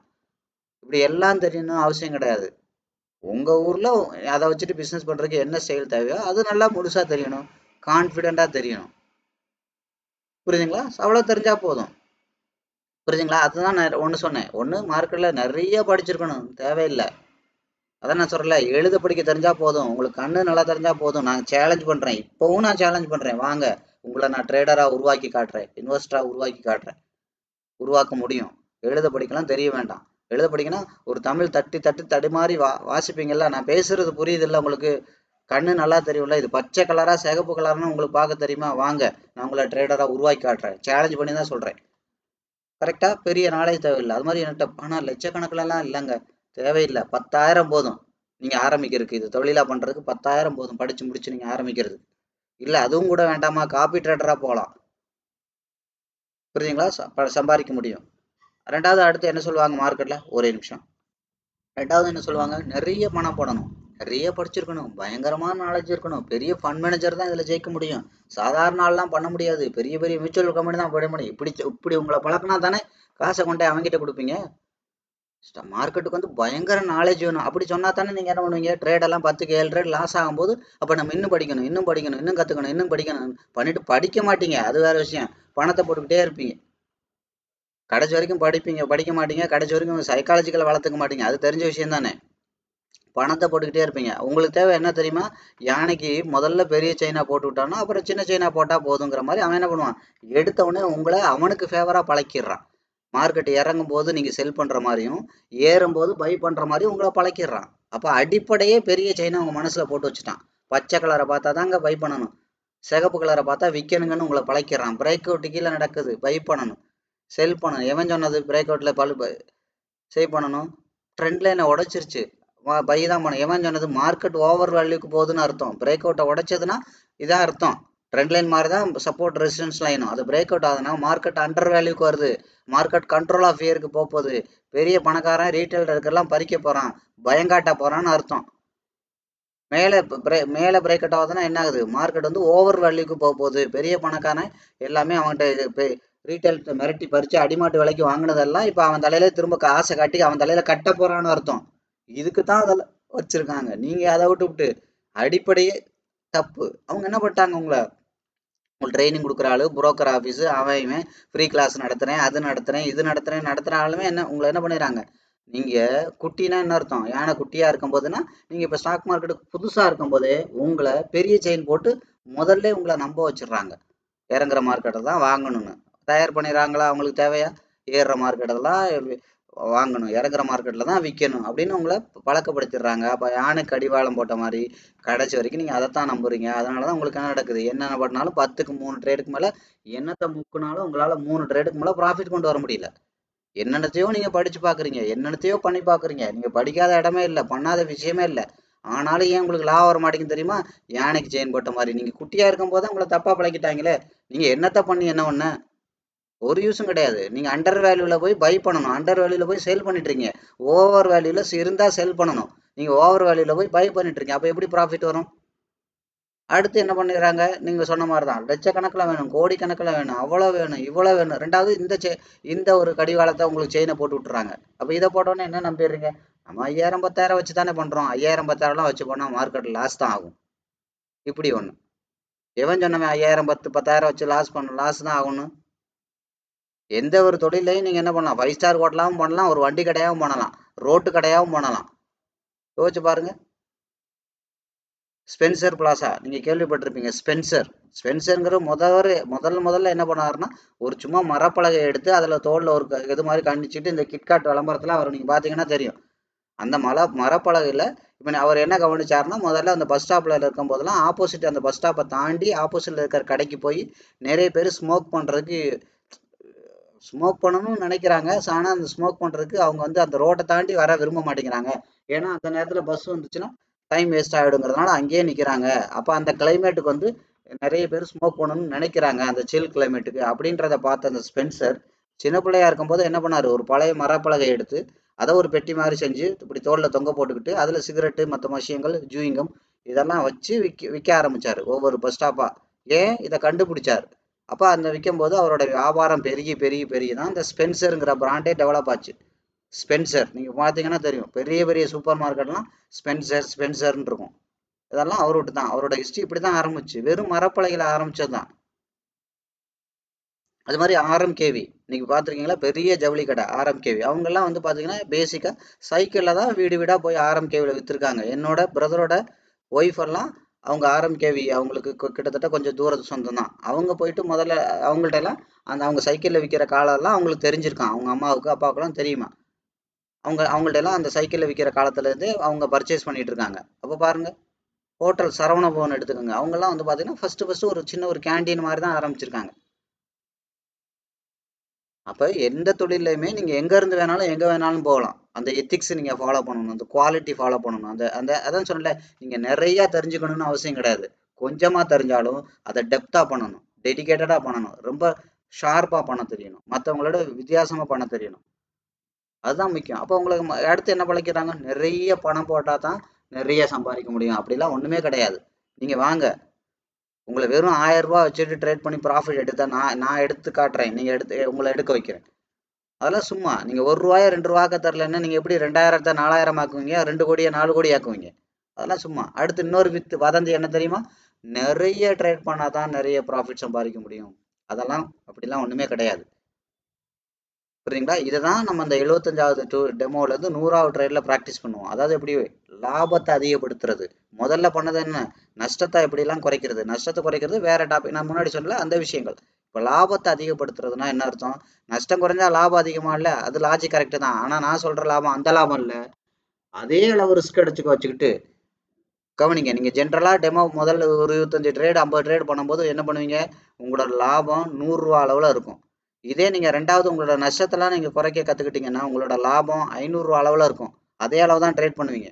அடுத்து மூணாவது வந்து பார்த்தீங்க அப்படின்னா, லாபத்தை அதிகப்படுத்துறதுக்கான ஃபண்ட் மேனேஜ்மெண்ட்டில் டைட் பண்ணுவீங்க. முதல்ல சொன்னது எல்லாமே எதுலையுமே டைட் பண்ணாமல் டெக்னிக்கல் ஃபண்டமெண்டல் ஃபண்ட் மேனேஜ்மெண்ட் எல்லாம் பேஸாக பண்ணுவீங்க. இது வந்து பேசிக்காக பண்ணுறது. கொஞ்சம் அட்வான்ஸாக பண்ணுறது என்ன அப்படின்னா, டெக்னிக்கலையும் டைட் பண்ணுவீங்க, ஃபண்டமெண்டலும் டைட் பண்ணுவீங்க. ஃபண்ட் மேனேஜ்மெண்ட்டை இப்போ வரைக்கும் டைட் பண்ண மாட்டீங்க. இது கொஞ்சம் அட்வான்ஸாக பண்ணுறது. அப்போ உங்களோட லாபம் ஒரு 100 ரூபான்னு இருந்த லாபம் இது வரைக்கும் 500 ரூபான்னு வர ஆரம்பிக்கும், அதே ரிஸ்க்குக்கு. அடுத்து என்ன பண்ணுவீங்க, ஃபண்ட் மேனேஜ்மெண்ட்லேயே டைட் பண்ணுவீங்க. அப்போ என்ன நடக்கும்னா உங்களோட லாபம் 5லேருந்து 7 மடங்காக மாறும். அதுதான் நான் சொல்கிற அட்வான்ஸான விஷயங்கள், ப்ரொஃபஷனலான விஷயங்கள். அட்வான்ஸில் ப்ரொஃபஷனல். அப்போ என்ன அர்த்தம், நீங்கள் சொன்னீங்க இல்லையா, நிறைய ட்ரேடு பண்ணால் தான் ப்ராஃபிட் வரும். நல்லா தெரிஞ்சுக்கோங்க, நிறைய ட்ரேடு எப்போ பண்ணுவீங்க, ஓவர் வேல்யூவில் பண்ணும்போது தான் நிறைய ட்ரேட் பண்ணுவீங்க. ஷார்ட் டேர்ம் பவுண்டரியில் போய் மார்க்கெட்டை அப்ரோச் பண்ணால் தான் நிறைய ட்ரேடை முதல்ல வரும். அப்போ நிறைய ட்ரேட் பண்ணிங்கன்னா 10க்கு 7 ட்ரேட் லாஸ் தான் ஆகும். அதனால தான் அடிக்கடி சொல்கிறது, நிறைய ட்ரேட் பண்ணால் இதெல்லாம் இந்த தடையெல்லாம் உடைங்க, உங்கள் மைண்ட்லேருந்து தூக்கி போடுங்க. மார்க்கெட்டு ஏறும்போது வாங்கக்கூடாது, இறங்கும் போது தான் வாங்கணும். முதல்ல அந்த அந்த செயினை கட் பண்ணி வீசுங்க, அப்போ தான் நீங்கள் உருப்படிக்கே வர முடியும். ரெண்டாவது என்ன பண்ணணும், மார்க்கெட்டில் சம்பாதிக்கணும்னா நிறைய அறிவு தான் தேவை, நிறைய பணம் தேவையில்லை. நிறைய அறிவு, நிறையன்னா அதுக்காக நிறைய கிடையாது, தேவையான அறிவு தேவை, அவ்வளோதான். Knowledge is power. புரியுதுங்களா. அது மாதிரி பார்த்தீங்கன்னா மார்க்கெட்டில் பணம் உங்கள்கிட்ட இல்லாமல் இருக்கலாம். மார்க்கெட்டில் எல்லாருக்கும் இருக்கிற விஷயம் என்ன, உங்கள்கிட்ட பணம் நிறையா இல்லை, ஆனால் டைம் நிறையா இருக்குல்ல, டைம் இன்வெஸ்ட்மெண்ட் பண்ணலாம். 2 விதமான இன்வெஸ்ட்மெண்ட் இருக்குது. அதான் நான் சொல்கிறது, டைம் இன்வெஸ்ட்மெண்ட் பண்ணலாம் மார்க்கெட்டில். கொஞ்சமாக பணத்தை போட்டு, ஏன்னா பணம் உங்கள்கிட்ட கொஞ்சம் இருக்குது. எத்தனை பேர்ட்ட இன்னைக்கு கோடிக்கணக்கில் இருக்குது, இல்லை. எத்தனை பேர்ட்ட டைம் அதிகமாக இருக்குது. அப்போ டயத்தை நிறையா போட்டு கொஞ்சமாக பணத்தை போட்டிங்கன்னா, அதிகமாக பணம் போடுறவன் எவ்வளோ சம்பாதிக்கிறானோ அதே அளவு நீங்கள் சம்பாதிக்க முடியும். இதுதான் ரெண்டாவது அட்வான்ஸ். ப்ரொஃபஷனல்ங்கிறது என்னென்னா, நிறைய ட்ரேட் பண்ணணும்னு அவசியம் கிடையாது, கொஞ்சமாக பணம் ட்ரேட் பண்ணி அதிகமாக சம்பாதிக்கலாம். ஆனால் நீங்கள் என்ன நம்பிட்டு இருக்கீங்க தெரியுமா, நிறைய ட்ரேட் பண்ணால் தான் நிறைய சம்பாதிக்கலாம். அப்படிலாம் கிடையாது. ஒரு மியூச்சுவல் ஃபண்ட் கம்பெனி 3 மாதத்துக்கு ஒரு தடவை தான் அந்த ஸ்டாக்கை சோர்ஸ் பண்ணுறக்கே வருவாங்க. அப்போ யோசிச்சு பாருங்கள், உங்களோட அவங்க அதிகமாக சம்பாதிக்கிறாங்களா கம்மியாக சம்பாதிக்கிறாங்களா. அதிகமாக பணம் போடுறீங்கன்றது லாஜிக் கரெக்டு தான், கரெக்டாக, அதை நான் ஏற்றுக்கிறேன். ஆனால் நீங்கள் என்ன பண்ணுங்கள், இனிமேல் நீங்கள் அதிகமாக பணம் போட முடியாதல்ல, உங்கள்கிட்ட இருக்கிறது தானே போடுவீங்க. ஆனால் அதே இடத்துல 5லேருந்து 7 மடங்கு ப்ராஃபிட் எடுக்கலாம். கொஞ்சமாக பணம் போடுவீங்க, அதிகமாக டைம். முதல்ல பணம் போடுவீங்க, இது ஒரு பேட்டர்ன், இது வந்து பேசிக். ரெண்டாவது கொஞ்சமாக பணம் போடுவீங்க, கொஞ்சம் டைம் போடுவீங்க, இது வந்து ஒரு அட்வான்ஸ். இன்னொன்று வந்து பார்த்தீங்க அப்படின்னா, நீங்கள் வந்து பணமே கொஞ்சம் போடுவீங்க, அதுக்கப்புறம் உங்களோட ட்ரேடும் கம்மி தான் பண்ணுவீங்க. சும்மா தேவையில்லாத ட்ரேட்லாம் பண்ண மாட்டீங்க. ஆனால் ப்ராஃபிட் வந்து 5லேருந்து 7 மடங்கு எடுக்கலாம். இதுதான் ப்ரொஃபஷனல். இதுதான் லாஸ்ட்டாக ஒரு 75 to 100 டெமோ ட்ரேட்ஸில் நம்ம ப்ராக்டிஸ் பண்ணுறோம். அதனால ஒவ்வொரு விஷயத்தையும் பாருங்க எதுக்கு எந்த அளவுக்கு ப்ரியாரிட்டி இருக்குன்னு. அதனாலதான் நான் சொன்னேன் டெமோல கூட சொன்னேன்ல, நீங்க யாரு வேணாலும் வந்து ஸ்டூடெண்டோட டெமோ பண்ணி காட்டுங்க. நீங்க 5 ட்ரேடு முன்னாடி போவீங்க. ஆனா அவர் என்ன பண்ணுவார் தெரியுமா? ட்ரேடே பண்ண மாட்டாங்க, கையை கட்டி வேடிக்கை பார்ப்பாங்க. ஒரே ட்ரேட்ல நீங்க 5 ட்ரேட்ல என்ன எடுத்தீங்களோ அதை விட 2 மடங்கு 3 மடங்கு ஜாஸ்தி எடுத்துட்டு உங்களை தாண்டிட்டு போயிட்டே இருப்பாங்க. அதனாலதான் சொன்னேன் 100 ட்ரேட் பண்ணி காட்டுங்க. 100 ட்ரேட்ல யாரு அதிகமா எடுத்திருக்கான்னு சேலஞ்ச் பண்ணலாம். நீங்க முதல்ல 100 ட்ரேடு முதல்ல சக்சஸ்ஃபுல்லா முடிக்கிறீங்களான்னு பாருங்க. உங்களோட முதல்ல காப்பாத்தி உங்களோட கேபிட்டலை காப்பாத்தி முதல்ல நீங்க 100 ட்ரேட் முடிப்பீங்களான்னு முதல்ல பார்ப்போம். இவங்க 100 ட்ரேட்ல எங்கேயோ கொண்டு போயிருவாங்க அவங்களோட கேபிட்டலை. அவங்களெல்லாம் தாண்டி நீங்க கனவுல கூட ஜெயிக்க முடியாதுன்னு சொல்லுவாங்களா, கற்பனையில கூட நீங்க ஜெயிக்க முடியாது அந்த அளவுக்கு. ஏன்னா இவங்களை டெக்னிக்கலாவும் டைட் பண்ண தெரியும், இவங்களுக்கு ஃபண்டமெண்டலாவும் டைட் பண்ண தெரியும், மார்க்கெட்டை ஃபண்ட் மேனேஜ்மெண்ட்லையும் இவங்களுக்கு டைட் பண்ண தெரியும். எந்த என்ன விதமான ஃபிளேவர்ல வேணாலும் இவங்க மார்க்கெட்டை அப்ரோச் பண்ண தெரியும். புரியுதுங்களா? அவ்வளவு ட்ரைனிங் இருக்கு. அவ்வளவும் ரியல் டேட்டால பண்றோம். நான் சொன்னேன்ல ஏற்கனவே, சும்மா செத்து போன நோயாளியை காப்பாத்துற வேலை இல்லை, ஐசியூல ட்ரைனிங் கொடுக்குறோம். அதிதீவிரமான ட்ரைனிங் இது. அதான் சொல்ல எல்லாமே ரியல் டேட்டாவில் இந்த ட்ரைனிங் நடக்குது. சும்மா பேருக்கு வந்து அப்படி இப்படி அது இதெல்லாம் கிடையாது. முடிஞ்சு போன மார்க்கெட் வந்து மூக்க சிந்துற வேலையெல்லாம் கிடையாது நமக்கு. எல்லாமே ரியல் டேட்டா. உங்களோட சைக்காலஜிக்கல் ஃபிட்னஸே மொத்தமாக முதல்ல உங்களை மாற்றுவேன் நான் ட்ரைனிங்கில். அதான் ட்ரைனிங்கோட முதல் ப்ராசஸ்ஸு. உங்களை மாற்றுவேன். மார்க்கெட்டோட அடியாள வரைக்கும் உங்களால் தாக்கு பிடிச்சி நிற்க முடியும். அப்போ தான் இந்த ஜொலியில் ஜெயிக்க முடியும். அப்போ மார்க்கெட்டோட அடியாளத்தை ரியலாக நீங்கள் பார்ப்பீங்க. அந்த அடியாளத்துல நீங்கள் ஜெயிச்சு ப்ராஃபிட்டோட வருவீங்க. அப்போ தான் உங்களுக்கு எப்படி இருக்கும்? உங்களோட கான்ஃபிடன்ட் லெவல் எங்கேயோ போகும். அப்போ முதல்ல முழுமையான நாலேஜ் தேவை. ஏற்கனவே சொன்னதான், நிறைய கற்றுக்கணும்னு அவசியம் கிடையாது. முழுமையான நாலேஜ் வேணும். 100% நாலேஜ்னு சொல்லுவாங்க. ஆரம்பிக்கிறதுலேருந்து முடிக்கிற வரைக்கும் 100% நாலேஜ் இல்லை, 100% ஃபிட்னஸ் தேவை. ரொம்ப ரொம்ப முக்கியம், ஃபிட்னஸ் தேவை. புரியுதுங்களா? ஸோ இது இல்லைன்னா நீங்கள் ஜெயிக்க முடியாது. ஸோ அதனால் ஒவ்வொரு வீடியோ நீங்கள் தொடர்ந்து பாருங்கள். இன்றைக்கி வந்து கொஞ்சம் எப்படி எப்படி அப்கிரேட் பண்ணி பார்க்குறது, டவுன் கிரேட், அந்த வார்த்தையை நான் இதுக்கு முன்னாடி உள்ள வீடியோவில் யூஸ் பண்ணியிருப்பேன். ஸோ அதை எப்படி அப்கிரேட் பண்ணுறது, டவுன் கிரேட் பண்ணுறதுலாம் இந்த வீடியோவில் நீங்கள் ஓரளவு தெரிஞ்சிருப்பீங்க. ஒவ்வொரு வீடியோவும் தெளிவாக தெரிஞ்சுக்கோங்க, தெளிவாக புரிஞ்சுக்கோங்க. கரெக்டுங்களா? ஒரே நிமிஷம். தெளிவாக புரிஞ்சுக்கோங்க, ரொம்ப எளிமையாக இருக்கும். அது உண்மை, அது அது 100% உண்மை. உலகத்துல எங்கேயுமே இவ்வளவு எளிமையா இருக்காது, இவ்வளவு யதார்த்தமா சொல்லித்தர மாட்டாங்க, இவ்வளவு உங்களுக்கு புரியுறபடி சொல்லித்தர மாட்டாங்க. எந்த இடத்துலயும் நம்ம என்ன சொல்றது, கடுமையான ஒரு டெக்னிக்கல் வார்த்தை யூஸ் பண்றது இல்ல, குழப்பமான டெக்னிக்கல் வார்த்தை யூஸ் பண்றது இல்ல. நீங்க ஈஸியா ஞாபகம் வச்சுக்கிற அளவுக்கு தான் எல்லா இடத்துலயுமே இருக்கும். ரொம்ப ரொம்ப எளிமையா இருக்கும். நீங்க ஒவ்வொரு வீடியோ ஆரம்பிக்கும் போது புரியாது. நீங்க ஒரு 5வது வீடியோ பார்க்கும்போது வீடியோல விஷயங்கள்லாம் எளிமையா புரிய ஆரம்பிக்கும்.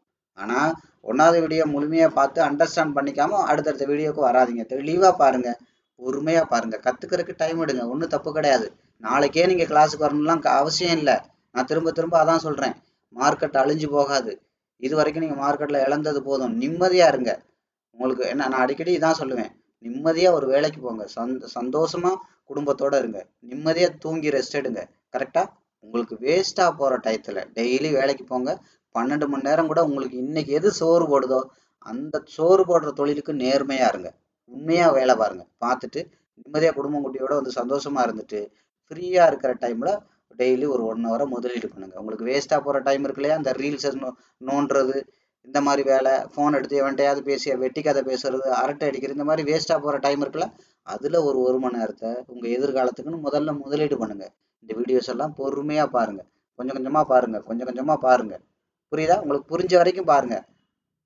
புரியுதுங்களா? அடுத்த வீடியோ பாருங்க, ஓரளவு புரிய வாய்ப்பு இருக்கு. அடுத்த வீடியோ பாருங்க, பொறுமையா பாருங்க, இப்போ ஓரளவு புரியறதுக்கு வாய்ப்பு இருக்கு. நீங்க எனக்கு புரியலன்னு சொல்லி என்கிட்ட தயவு செய்து நீங்க டவுட் எல்லாம் கேட்காதீங்க. எனக்கு சொல்லிக் கொடுக்கணும்னு ஆசை தான்.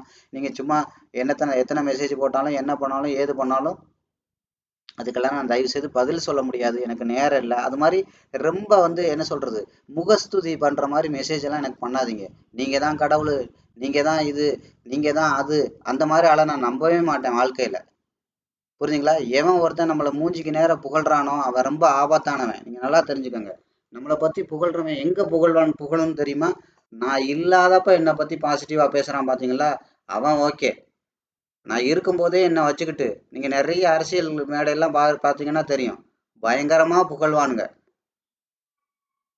இது நான் யாரை சொல்றேன்னு இல்லை, நீங்க எந்த அரசியல் இதெல்லாம் பாருங்க, பயங்கரமா புகழ்வானுங்க. செத்து போனவன ஒருத்தன் இருக்க மாட்டான் அந்த இடத்துல. அடுத்து எவன்டா ஆட்சியை பிடிக்குன்னு அங்க போயிடுவான். செத்த போனோம் தனியா போகும். அப்போ புகழ்ந்தவன்லாம் ஒருத்தர் இருக்க மாட்டான். அதே மாதிரி தான் நான் ரொம்ப எனக்கு முகஸ்துதி பண்றவங்கலாம் எனக்கு பார்த்தானே நான் கொஞ்சம் அலர்ட் ஆவேன். அவன் தான் ரொம்ப ஆபத்தானவன். நான் எனக்கு 25 வருஷத்து அனுபவத்துல சொல்றேன். தேவையில்லாம வணக்கம் போடுவாங்க. புரியுதா? தலைக்கு மேல கும்பிட ஆரம்பிப்பான். தலைக்கு மேல ஒருத்தன் கும்பிட்டானால அவன் காலை பிடிச்சி இழுக்க போறான்னு அர்த்தம். ரொம்ப அலர்ட்டா இருங்க. இதெல்லாம் லைஃப்ல நீங்க கவனிங்க. உங்களை அளவுக்கு அதிகமா ஒருத்தன் உங்க மூஞ்சிக்கு நேரா புகழ்றான்னா அவன் ரொம்ப ஆபத்தானவன். அவனை விட்டு விலகி அவனை அவாய்ட் பண்ணுங்க. இல்லைன்னா நீங்க என்ன பண்ணுங்க, அதுக்கு அடிக்ட் ஆயிருவீங்க. நல்லா தெரிஞ்சுக்கோங்க. அதுக்கு அடிக்ட் ஆயிட்டீங்க, ஒருத்தன் ஒருத்தன் புகழுக்கு நீங்க மயங்கிட்டீங்கன்னா வாழ்க்கையில அதுக்கப்புறம் நீங்க எந்திரிக்க முடியாது. அதுக்கப்புறம் உங்களுக்கு என்ன சொல்றது, இறங்கும் முகம்தான். நீங்க கீழே தான் போவீங்க, மேல வரமாட்டீங்க. உங்களோட திறமை உங்களுக்கு கண்ணுக்கு தெரியாது. அடுத்து உங்களோட அதாவது திறமைத்த கண்ணுக்கு தெரியுங்கிறத விட உங்களோட குறைகள் உங்க கண்ணுக்கு தெரியாது. நீங்க சூப்பரா இருக்கிற மாதிரியே 10 பேர் சொல்ல சொல்ல என்ன ஆகும், நம்ம உண்மையிலே அப்படிதான் இருக்கும் போலன்னு நினைச்சுப்பீங்க. உங்க குறைகள்லாம் உங்க கண்ணுக்கு தெரியாது. அதனால என்ன நடக்கும், நீங்க இன்னும் அப்படியே கீழே கீழே கீழே கீழே இறங்கிடுவீங்க. அதனாலதான் எப்பவுமே சொல்லுவாங்க, ஒருத்தன் உங்களை புகழும் போது காதை பொத்திக்க அப்படின்னு சொல்லுவாங்க. காதை பொத்திக்க, அது உன் மூளைக்குள்ள போக விடாத அப்படிங்கிற மாதிரி. அது மாதிரி நிறைய பேர் வாட்ஸ்அப்ல இந்த தேவையில்லாத மெசேஜ் எல்லாம் பண்றீங்க. நீங்க தான் கடவுள், நீங்க தான் அது, நீங்க தான் இது. நான் அதுவா இருக்கட்டும் இதுவா இருக்கட்டும் அது கரெக்ட். முதல்ல எதுக்கு இந்த வீடியோ கொடுத்தேன் அந்த வேலையை உருப்படியா பாருங்க. இதெல்லாம் உங்களை உட்காந்துட்டு கவிதை எழுதுறதுக்கான இந்த வீடியோ எல்லாம் உட்காந்து வேலை மெனக்கட்டு போட்டுட்டு இருக்கேன். நீங்க தான் சார் அப்படி, நீங்க தான் சார் இப்படி, இது எதுக்கு, இதை சொல்லி உங்களுக்கு என்ன நடக்க போகுது? இந்த மாதிரி ஆளுகள்லாம் பார்த்தா எனக்கு வெறுப்பாக தான் இருக்கும். தயவுசெய்து தெரிஞ்சுக்கோங்க. ஏன்னா நான் அதான் சொல்றேன், ரொம்ப அளவுக்கு அதிகமாக ஒருத்தன் உங்களை புகழ்றான்னா அந்த கூட்டத்திலே ஆபத்தானவன் அவன் தான். நீங்க நல்லா தெரிஞ்சுக்கோங்க. அந்த கூட்டத்திலே ஆபத்தானவன் அவன் தான். அவனை நம்புறதை நீங்க முதல்ல நிப்பாட்டணும். அவனை மொத்தத்துல கொஞ்சம் தள்ளி நில்ல அப்படிங்கிற மாதிரி தள்ளி விலக்கி வச்சிருங்க எப்பவுமே. நீங்க நல்லா கவனிச்சு பாருங்க. உங்களுக்கு எடுக்கிறதே அவனா தான் இருப்பான். என்ன பண்ணாலும் உங்களுக்கு சப்போர்ட் பண்ணுவான், என்ன பண்ணாலும் உங்களை புகழுவான், கண்டிக்க மாட்டான். உண்மையான நண்பன்னா எப்படி எப்படி இருக்கணும் தெரியுமா? டேய் நீ பண்ற தப்புடா, நான் சொல்றத சொல்லிட்டேன், நீ கேட்டா கேள்றா, கேட்கலன்னா போடா, அதையும் சொல்லணும். ரெண்டாவது உண்மையான நண்பனா என்ன சொல்லணும் தெரியுமா? ஒரு விஷயம் நீங்க நேர்மையா பண்ணீங்கன்னா சூப்பர், சூப்பரா பண்றடா, இன்னும் நல்லா பண்றா, சூப்பரா பண்ற, இவ்வளவுதான். இவ்வளவுதான் புகழ்ச்சி இருக்கணும். உங்களுக்கு முன்னாடி சொல்ற வார்த்தை அவன் அவ்வளவுதான் இருக்கணும். நீங்க இல்லாதப்போ அடுத்தவங்கள்ட்ட பாத்தீங்களா, அங்க அவன் புகழணும். அவன் தான் உண்மையான நண்பன். அடுத்தவங்கள்ட்ட புகழணும், அங்க மிகைப்படுத்தி உங்களை சொல்லணும். அங்க யாருக்கிட்டையும் விட்டு கொடுக்க கூடாது. அவன் தான் உண்மையான நண்பன். மூஞ்சிக்கு நேர பேசுறேன் ரொம்ப ஜாக்கிரதையா இருக்கணும். இதை நான் மட்டும் சொல்லல, பைபிளே அதை தான் சொல்லுது. முகஸ்துதி பண்ணுகிறவன் வஞ்சனை உள்ளவன் அப்படின்னு இருக்கு. வஞ்சனைன்னு அர்த்தம், அவன் உன்னை புகழணும் புகழல, அவன் உனக்கு வணக்கம் போடுறான் பாத்தியா, அந்த வணக்கம் போடுறதுக்கு ஒன்று நோக்கம், அவனுக்கு காரியம் ஆணுங்கிறக்கா ஏதோ ஒன்று பண்றான். அதான் வஞ்சனை. வஞ்சனைன்றது அதாவது நம்ம மனசுல வேற மாதிரி இருக்கும். அவன் உன்னை காக்கா பிடிச்சி ஏதோ ஒன்று பண்ண பாக்குறான் அப்படின்னு அர்த்தம். இல்ல உன்னை கவுக்க பாக்குறான் அப்படின்னு அர்த்தம். அதனால இப்ப சொல்லுங்க, கடவுளே ஒரு வார்த்தையை சொல்றான்னா அவர் என்ன அறிவாளியா இல்ல நம்ம முட்டாளா சொல்றதுக்கு? இப்ப பாருங்க, முகஸ்துதி பண்ணுகிறவன் வஞ்சனை உள்ளவன்னா அவனுக்கு வேற ஏதோ உன்கிட்ட தேவைப்படுது. அவன் உன்னை இப்போ பெருசா காமிச்சு அவன் ஏதோ ஒண்ணு பண்ண பாக்குறான். அப்ப அதுக்கு நீ ஏமாறாதன்னு அர்த்தம். எதுக்கு ஒரு சராசரி மனுஷனுக்கு என்ன மரியாதை கொடுக்கணுமோ அதை கொடுத்தா போதுமே. சார் உங்க வீடியோ பார்த்தேன் நல்லா இருந்துச்சு, போதும் இல்லையா? இதோட நிப்பாட்டிக்கலாம்ல. இதை விட்டுட்டு நீங்க தான் கடவுள், நீங்க தான் அது, நீங்க தான் இது, உங்களை பத்தி கூகுள்ல அப்படி போட்டிருக்காங்க, ஜெமினில எப்படி சொல்லுது, உங்களை பத்தி கேட்டா மிரளுது, இதெல்லாம் கேட்டாங்களா? இந்த வேலை பார்க்க சொன்னாங்களா உங்களையெல்லாம்? எதுக்கு இந்த வீடியோ போட்டது? அதுல நீங்க மார்க்கெட் என்ன பண்ணுது, மார்க்கெட் உங்களை எப்படி நடத்துது, என்ன மாதிரி ஏமாறுறீங்க, என்ன மாதிரி ஏமாத்துறாங்க, எப்படி பணம் போகுது, உங்களோட ஃபிட்னஸ் எப்படி இருக்கு, சைக்காலஜி எப்படி இருக்கு, நாலேஜ் எப்படி இருக்கு, இதை ஆராய்ச்சி பண்ணீங்கன்னா ஒரு அறிவாளி பண்ற வேலை இதெல்லாம். இது ஒரு ஆரோக்கியமான விஷயம். இதை விட்டுட்டு உட்காந்து வீடியோ பாருங்க, அதை ப்ராக்டிஸ் பண்ணுங்கன்னா இது ஒரு ஆரோக்கியமான விஷயம். அதை விட்டுட்டு என்னை பத்தி புகழ்றதுக்கு 20 வரி உட்காந்து வேலையை எடுத்து பொழப்பத்தை எழுதிட்டு உட்காந்து இருக்கணுமா? இது ஒரு வேலையா? இந்த வேலைக்கா நான் வந்திருக்கேன், இந்த வேலைக்கா நீங்க வந்திருக்கீங்க? அதான் நான் அடிக்கடி சொல்லுவேன், நான் யாருன்னு எனக்கு தெரிஞ்சா போதும், இன்னொருத்தவங்க சொல்லி தெரியணும்னு அவசியம் கிடையாது. அதனால இதெல்லாம் எதுக்கு சொல்றேன்னா, தயவு செய்து சும்மா அந்த என் கூட பேசணுங்கிறக்காக எதையாவது ஒண்ணு பேசிட்டு இருக்காதீங்க. வள கொல கொலன்னு பேசிட்டு இருக்காதீங்க. சும்மா என்ன உயரமா தூக்கி வைக்காதீங்க. உயரமா தூக்கி வைக்கிற ஆளு கண்டிப்பா கீழே டொம்முன்னு போடுவீங்கன்னு எனக்கும் நல்லா தெரியும். உங்களுக்கு காரியானுங்கிறதுனால உயரமா தூக்கி வைக்கிறீங்க. காரியம் ஆளுன்னு விட்டுருவீங்க, அவ்வளவுதான். வேற எங்கேயாவது வேற சேனல்ல போயிட்டு இதே கும்பிடு அங்க போட்டுக்கிட்டு உட்காந்துருப்பீங்க. புரியுதுங்களா? அதான் நான் அடிக்கடி சொல்றது, எப்பவுமே உங்களை நீங்க நம்புங்க. நீங்க அதிகமா உயர்வா நினைக்க வேண்டிய நபர் 2 பேர் தான். ஒண்ணு கடவுள், உங்களை விட உயர்வா நினைங்க. ரெண்டாவது நீங்க நினைக்க வேண்டிய நபர் நீங்க தான். மற்றவங்களுக்கெல்லாம் என்ன பண்ணலாம், சிம்பிளாக ஒரு தேங்க்ஸ், நல்லா இருந்தது, தேங்க்ஸ், அவ்வளோதான் வேணும், அவ்வளோ சொன்னால் போதும். அதை விட்டுட்டு வேலை போது அதுவும் ஒரு நாள் பண்ணாலும் பரவாயில்ல, டெய்லி டெய்லி இதே மாதிரி கவிதை எழுதி அனுப்புறது, அச்சாக்கும் பூச்சாக்கும் அதுவாக்கும் இதுவாக்கும், இதெல்லாம் படிக்கும்போது எனக்கு எரிச்சலாக தான் ஆகும். இது எதுக்கு தேவையில்லாமல் நம்ம என்ன வேலை என்ன பண்ண சொல்கிறோம், இவங்க உட்காந்து என்ன பண்ணிக்கிட்டு இருக்காங்க அப்படின்றான். இதெல்லாம் நிறைய பேர் சொல்ல மாட்டாங்க. நான் ஓப்பனாக சொல்கிறேன், கவனிச்சுக்கோங்க. ஏன்னா ஒருத்தனை புகழ்றது வேண்டான்னு எவனுமே சொல்ல மாட்டான். நான் எரிச்சல் ஆகுறேன்னு ஏன் சொல்கிறேன் ஓப்பனா, அதுக்கு நீங்கள் இங்கே வரல, அதை தெரிஞ்சுக்கோங்க. முதல்ல என்ன புகழ்றதுக்கா வந்தீங்க இங்கேருந்து? அதுவா உங்க வேலை? அதை பண்ணால் உங்கள் குடும்பம் தப்பிக்குமா? அதை அதை அதை பண்ணால் நீங்கள் அடுத்த கட்டத்துக்கு போக முடியுமா? அப்போ எதை பண்ணணுமோ அதை சீரியஸாக பண்ணுங்க. அதை விட்டுட்டு கண்ட கழுதையெல்லாம் பண்ணிட்டு இருக்காதீங்க. நான் என்ன அரசியல் கட்சி தலைவரா என்ன புகழ்ந்தவொடனே உங்களுக்கு ஏதாவது தூக்கி பதவியை தூக்கி கொடுக்கறதுக்கு? அதனால ரொம்ப ரொம்ப அதாவது என்னன்னா, நான் உங்களை எப்படி எங்கே வைக்கணுங்கிறத நான் தெளிவாக இருப்பேன். நீங்கள் என்னத்தை புகழ்ந்தாலும் இங்கே வேலையாகாது. மரியாதைங்கிறது மனசுல இருந்தா போதும். மரியாதைங்கிறது நான் என்ன சொல்றேன்னா அந்த செயல்ல காட்டுங்க.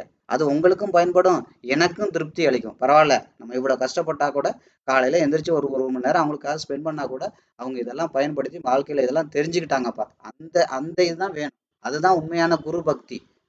அதை விட்டுட்டு சும்மா உட்காந்துக்கிட்டு மணிக்கணக்கா அப்படி இப்படி அது இது இது இதுன்னு சொல்றது எரிச்சலா தான் இருக்கும். அந்த மாதிரி ஆளெல்லாம் முதல்ல நான் பிளாக்ல தான் போடுவேன் நான். அளவுக்கு மீறி எதுக்கு புகழ்றீங்க? அளவுக்கு மீறி எதுக்கு இது? உங்களோட வேலை என்னவோ அதை பாருங்க. புரியுதுங்களா? அரசியல்வாதியா என்ன நீங்க உட்காந்துக்கிட்டு புகழ்ந்துக்கிட்டே டெய்லி ஒரு நாள் பண்ணாலும் பரவாயில்ல, டெய்லி இதே பொழப்பா திரியிறது. அதான் நான் சொன்னேன் இல்லையா, அளவுக்கு அதிகமாக உங்களை புகழ்றானா அவன் ஆபத்தானவன். அவனை முதல்ல விலக்கி வைங்க, இல்லைன்னா அவன்கிட்ட இருந்து விலகிருங்க. அளவுக்கு மீறி கும்பிடு போடுவான். ஒருத்தன் தலைக்கு மேல களையை தூக்கி கும்பிடு போடுறானோ, இல்ல ஒரு பாதத்துக்கு கீழே வந்து எப்ப பார்த்தாலும் பார்த்தவனே டபக்கு டபக்குன்னு காலில் விழுகுறானோ, அவன் தான் காலை வர போறான்னு அர்த்தம். அந்த மாதிரி குரூப் தான் ஆபத்தானது, தெரிஞ்சுக்கோங்க. புரியுதுங்களா? ஸோ அதனால சும்மா தேவையில்லாத வேலையெல்லாம் நீங்க பார்க்காதீங்க. இதெல்லாம் உங்க நல்லதுக்கு தான் சொல்றேன், எனக்கு ஒன்றும் கிடையாது. இந்த வேலையெல்லாம் பார்க்காதீங்க. இதெல்லாம் இதுக்காக நான் வரல இங்க. புரியுதா? நீங்க உண்மையிலேயே இதை தெரிஞ்சுக்கிட்டீங்க, நல்லா உங்களுக்கு அது பயன்படுறது, அதுதான் எனக்கு பெரிய சந்தோஷம், அதுதான் எனக்கு பெரிய மனநிறைவு, அதான் எனக்கு பெரிய புகழ். அது கிடைச்சா போதும் எனக்கு. புரியுதுங்களா? ஸோ அது மாதிரி என்கிட்ட சொல்லாதீங்க என்னை பத்தி. அப்படி புகழ்றதுன்னா உங்களுக்கு பச்சையா தானே சொல்றேன், என்கிட்ட புகழாதீங்க. உங்க நண்பர்கிட்ட சொல்லுங்க, இந்த மாதிரி ஒரு சேனல் இருந்துச்சியா, நான் பார்த்தேன், நல்லா இருக்கு, உண்மையிலே எளிமையா இருக்கு, கத்துக்கலாம், நல்ல கான்ஃபிடென்ட் இருக்கு அப்படின்னு அப்படி சொல்லுங்க. அது அவருக்காவது பயன்படும். புரியுதுங்களா? உங்களால 10 பேர் பொழைக்கவாது செய்வாங்க. அப்படி பண்ணுங்க. அதை விட்டுட்டு சும்மா எனக்கு எதையாவது ஒன்றும் வேண்டாம். அந்த டாபிக் வந்து நான் நிறைய விஷயங்கள் வந்து நான் உங்களுக்கு ஆல்ரெடி சொல்லியிருக்கேன். நான் அதை அட்வான்டேஜாக எடுத்துக்காதீங்க. சும்மா நான் இங்கே மெசேஜ் பண்ணால் நான் ரிப்ளை பண்ணுறேன் அப்படிங்கிறக்காக எதையோ போட்டுட்டு வள குளவலும் தேவையில்லாத வேலையெல்லாம் பண்ணாதீங்க. உங்களுக்கு பிரயோஜனமாகறதுல கவனத்தை செலுத்துங்களேன். பச்சையா சொன்னாதான். என்னை புகழ்ந்து உங்களுக்கு என்ன ஆக போகுது? உங்களுக்கு எது பிரயோஜனமோ அதை கவனத்தை செலுத்துங்க தயவு செய்து. சரியா? அதுதான் சந்தோஷம், அதுதான் ஆரோக்கியமான விஷயம். புரியுதுங்களா? அதை பண்ணுங்க. நீங்க நல்லா இருக்குங்கிற நல்லா இருக்கேன் சார், எனக்கு மார்க்கெட்டை பத்தி இப்போ ஒருத்தர்லாம் சொன்னார்ல, ஒரு நண்பர்லாம் சொன்னார், சார் நான் நல்லா நல்லா புரிஞ்சுக்கிட்டேன் சார், நான் ட்ரேட் பண்றதை இப்போ நிப்பாட்டிட்டேன் சார், 20 வருஷம் என்னோட லைஃப் வீணா போச்சு சார், இப்போ நான் இமீடியட்டா ஸ்டாப் பண்ணேன், இப்போ நான் உட்காந்துட்டு உங்களோட வீடியோ ஒவ்வொன்றா பொறுமையா நான் படிச்சுட்டு இருக்கேன், கத்துட்டு இருக்கேன். இது ஆரோக்கியமான விஷயம், கேட்கறதுக்கு சூப்பரா இருக்கு. இதுதானே வேணும். இதை விட்டுட்டு சும்மா கவிதை எழுதிக்கிட்டு டெய்லி எனக்கு ஒரு கவிதை அனுப்பிட்டு நீங்க அப்படி சார் இப்படி சார் அது சார் இது சார்ன்னு சொல்றதுல ஒண்ணுமே நடக்க போறது இல்லை. கரெக்டா? உங்களுக்கு ஒரு பெனிஃபிட்டும் அதுல கிடையாது, எனக்கும் பெனிஃபிட் இல்லை. ஓப்பனா சொன்னா அதான் நான் சொல்றேனே, நீங்க என்ன புகழ்றதுனால எனக்கு என்ன கிடைக்க போகுது? அதிகமா புகழ்ந்தீங்கன்னா எனக்கு தலக்கணம் வேணா அதிகமா வரும், அது என்னையும் அழிச்சு என்னை சார்ந்தவங்களையும் அழிச்சிடும். எனக்கு தலக்கணம் வந்துச்சுன்னா, எனக்கு எல்லாம் தெரியும் அப்படிங்கிறத வந்துச்சுன்னா என்ன ஆகும்? அது அழிவின் ஆரம்பம். அதனால தேவையில்லாம முகஸ்துதி பண்ணாதீங்க. முகத்துக்கு நேரம் என்ன என்னை பத்தி ஒரு நன்றி, அது போதும் அதிகபட்சம். அது அது கூட வேண்டாம் தான் நான் சொல்றேன்.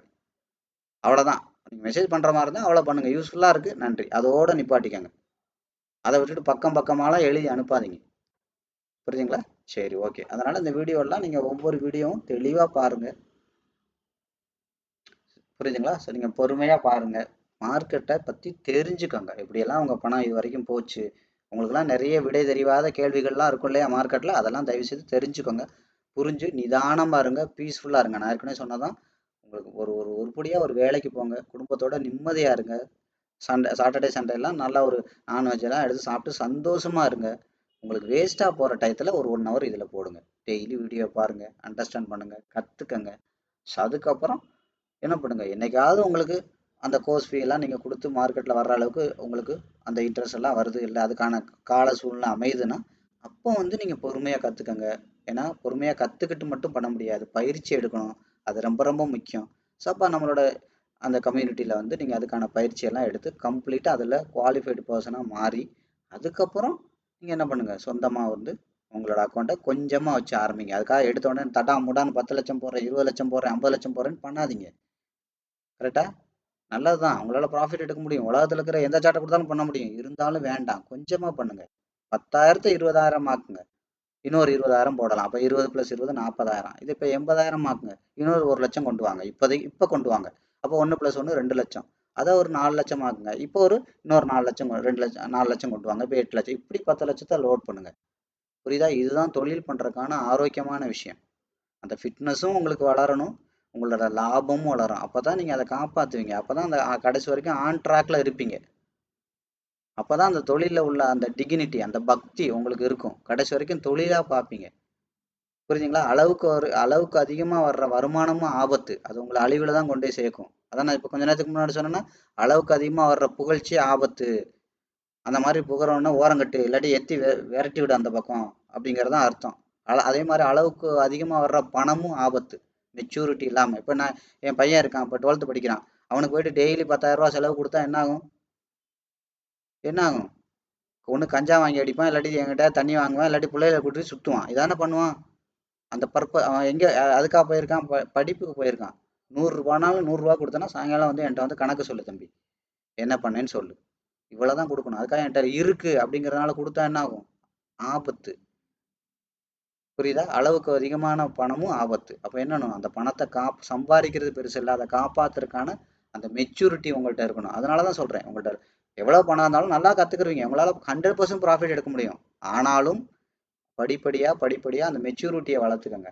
எப்பவுமே அந்த தலக்கணம் வந்துடக்கூடாது. நான் பணக்கார மார்க்கெட்டா அப்படின்னு வந்துச்சுன்னா அப்போ வந்து உங்களுக்கு அழிவின் ஆரம்பம் அப்படின்னு நான் சொன்னேன் இல்லையா? எதையுமே அளவுக்கு அதிகமாக ஏற்றிக்கிறாதீங்க. அதான் நான் அடிக்கடி சொல்லுவேன் இல்லையா, நீங்க ஜெயிச்சிட்டேங்கிறது நீங்க சொல்லி தெரிய வேண்டாம்.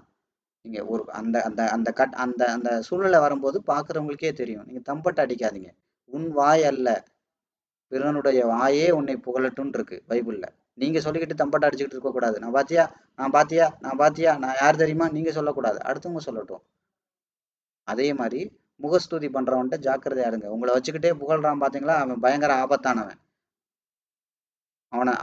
அவன் தான் ரொம்ப டேஞ்சரான ஆள் இருக்கிறதுல. ஏன்னா முகஸ்துதிங்கிறது என்னது, உங்களை வந்து தூக்கி உயரமா தூக்கி கீழே போட போறான்னு அர்த்தம். அவ்வளவுதான் விஷயம். தேவைக்கு அதிகமா வணக்கம் போடுவான்.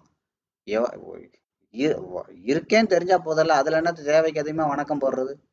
தேவைக்கு அதிகமா பண்ணுவான். அதாவது என்ன அர்த்தம்னா, உங்கள்ட்ட தேவை வந்து அவன் உண்மையில மரியாதையில அவன் வணக்கம் வைக்கல, உங்கள்ட்ட சும்மா அவனுக்கு ஏதோ வேற ஒண்ணு தேவையா இருக்கு. அது தேவை முடிஞ்சோன்னு அவன் சிட்டா பறந்துருவான். புரியுதுங்களா? அதனால இந்த வீடியோஸ் எல்லாம் நீங்க தொடர்ந்து பாருங்க. புரியுதுங்களா? இதுல வர்ற விஷயங்கள் எல்லாமே என்ன பர்பஸோ அந்த பர்பஸை ஃபுல்ஃபில்லாக பண்ணுங்க. அந்த ஸ்டெப்பை ஆர்டரை கரெக்டாக ஃபாலோ பண்ணுங்க. முழுசாக கற்றுக்கணும், முழுசாக பயிற்சி எடுக்கணும், முழுசாக தொழில் ஆரம்பிக்கணும், கொஞ்சமாக பண்ணணும், நிதானமாக பண்ணணும், ஆன் ட்ராக்ல பண்ணணும், படிப்படியாக வளரணும். இதுதான் விஷயம். இதுதான் ஆரோக்கியமாகவும் இருக்கும், நிம்மதியாகவும் இருக்கும், சந்தோஷமாகவும் இருக்கும். புரியுதுங்களா? சரியா? இது வரைக்கும் இந்த வீடியோ பார்த்ததுக்கு நன்றி.